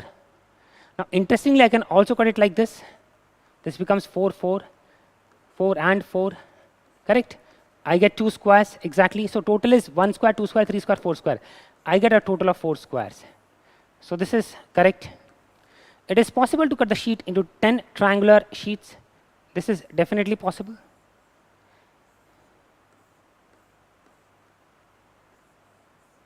So see, this is 20, 4 each. And I can cut this into 10 triangular of equal area. So the answer is both. In this case, both the options are correct. 60 is a good question. See, it says when 70% of a number x is added to another number y, the sum becomes 165% of y. So I can write this as 70 by 100x plus y is equal to 160 upon 100 y, which implies 70 by 100 x. Y will go this side, it will get subtracted, is equal to 65 by 100 y, which implies 70x is equal to 65y. Or, see, from this I can get x is to y, the ratio is 13 is to 14. This is my first sequence that I can obtain. Similarly, now my this condition is done. This is second condition. So 60% of number x is added to another number 2. So it becomes 165. So 60% of x plus z is equal to 165 z. If you solve this, you will get x is to z is 13 is to 12. So in terms of ratio, we get x is to y is to z as 13 is to 14 is to 12. So from this, we can definitely get that x is greater than x which is greater than z. Okay, that is the answer. Question number 64. So it says 2 candidates contested in an election. 80% of the voters cast their vote and there were no invalid votes. Okay, so let's say this is the full constituency. From this 80% people voted. Now x gets 56% and so other why he had, yeah, the other person will get 44. Now the difference is 12%. Now this 12% is equal to what? what is the number given here? 1440. Fine. So 12% of this V voted is 1440, which implies the total person voted is 1440 by 12 into 100. So this becomes 12,000. Now remember, total constituency is 80% of the people voted. Sorry, total voted is 80% of the constituency. So total constituency becomes 12,000 by 80 into 100. Sorry, which is what? 15,000. 15,000. Next question, question number 65. What is the smallest number greater than 1000 which when divided by any of these? Again, a typical remainder problem. Take LCM of these, we'll get 180. Okay. Now, to get this exact problem, we have to divide 1000 by 180. Now, 180 into 5 is 900. Okay. So 900 is exactly divisible. Now, next number which will be divisible will be 1080. So 1080 is exactly divisible. And since it should leave a remainder of 3, that number becomes 1083. 1083. The answer is C. 66.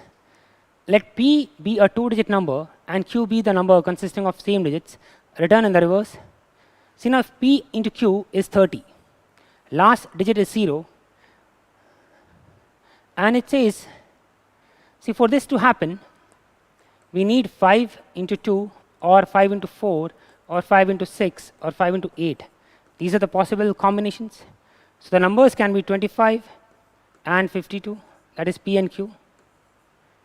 Okay, then 45 and 54, 65 and 56, and 85 and 58. Now, given the product is P into Q is 2430, see, 5 into 4 is 20. So this is the only possible combination which will give me the answer. Now the difference between the two is 9. So the answer would be 9. 67. See, it says P is a prime number and Q is a composite number. So I can write P, like I just have to write the sequence of P and Q. So P can be 2 or 3 or 5, 7, 11, 13, for example, and Q can be 4, 6, 8, 9, 10, 12. These are the various possible values that they can take. Now, P into Q can be an odd number, definitely. 3 into 9 can be an odd number. Then it says P by Q can be a prime number, yes. Q by P, sorry. 9 by 3 is 3, which is a prime number. Then P plus Q can be a prime number. That is also possible if you see 7 plus 4, 11. So all of them are correct. So the answer is 1, 2, and 3. 69. So it says between 3:16 p.m. and 3:17 p.m. both hour and minute hands coincide. If you remember, we are done. Let's say, for example, at 3 p.m. the distance is 90 degrees. The distance is 90 degrees and the speed is 11 by 2. So this becomes 90 into 2 upon 11, which is what, 180 by 11.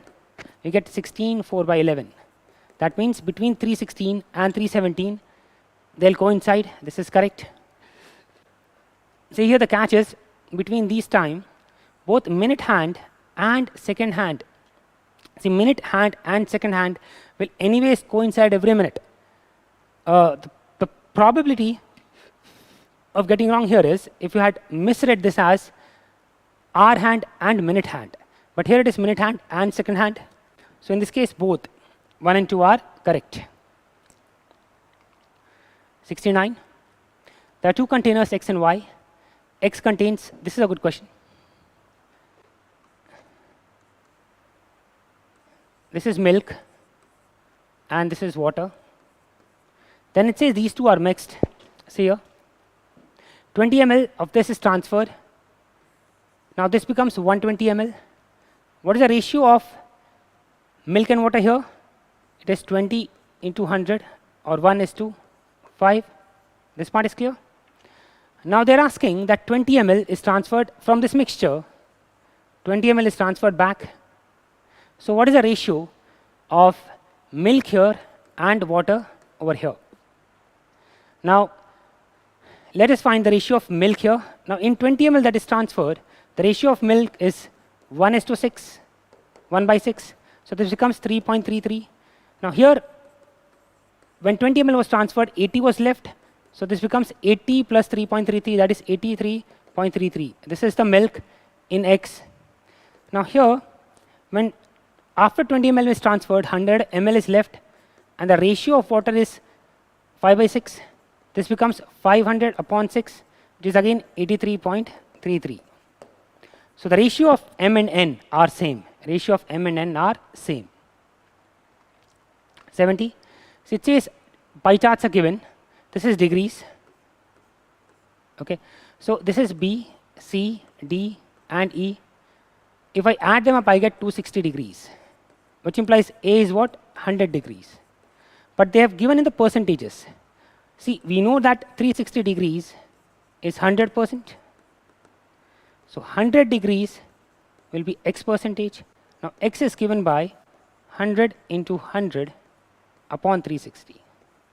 Okay, which is 250 by 9, which is 250 by 9. Now this question, again a good question. Basically what you have to find is how many 3 to the power of m, how many 3's are there in this? See, I can write this as, I just have to find multiples of 3 between 1 to 15, 3, 6, 9, 12, 15. Now there is 1 3 in this, 1 3 in this, 2 3's are in this, 1 3 here, 1 3 here. So total number of 3's is 6. So this becomes 6. An easy question. 75. They're asking what is the value of x. See, there are two ways you can do this. This sequence is n square. Like we can write this sequence as a square sequence and as a cube sequence.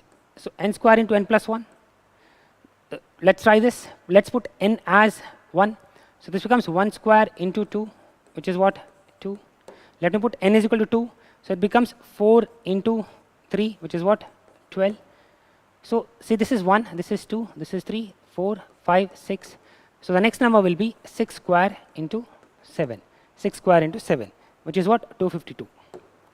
Same sequence, this can also be written as n cube plus n square. Okay. For example, let me take n as 2. So this becomes 2 cube plus 2 square, which is what? 2 cube is 8 plus 4, which is what? 12. So you can see this sequence can be taken as two possible combinations. Both of them will yield the same answer. 76. One digit, one non-zero digit, one vowel, and one consonant are to be used. So I'll just give you the combinations that exist for this. See, since vowels is there, it can be filled in 5 ways. Then digit and 21 consonants. I just take the product and I get 945. So the answer is 945. Now, this is a tricky question, a typical permutation question. 9 coffee and 3 tea. See, tea can be filled in 9C 3 ways. There are 3 possible combinations. I subtract 3. So the answer would be 81. A tricky question, and typically not to be done in the first round. 78. Sum of 3 consecutive integers is equal to their product. The first such combination is we know 1 to 3. Sum is 6 and product is also 6. See, the next combination is minus 1, 0, 1. Okay. No, this would not work, right? The sum is 0 and the product is 1. No, this would not work. Then next combination is minus 3, minus 2, minus 1. Here it becomes the sum is minus 6. The product is also minus 6. Let me check this one again. I have some doubt in this question. I'll give the answer for this later. Question 79.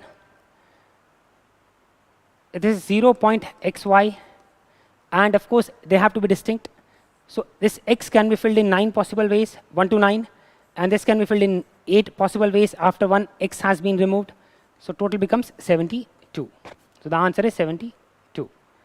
Question 80. Now see, the average weight of A, B and C is 40, which implies A plus B plus C is what, 120. Also the average weight of B plus D plus E is 42. So this becomes a total of 126. No, 42. Yeah, 126. Then it says weight of B is equal to F. So instead of B, I can write F here.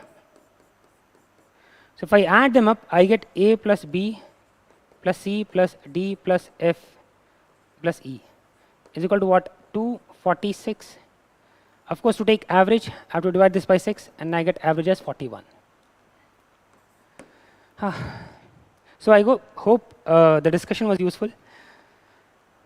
There were some, as usual and as expected, there were some easy questions, and there were some tough ones.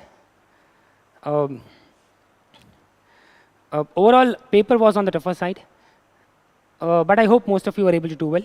All the best, guys. All the best.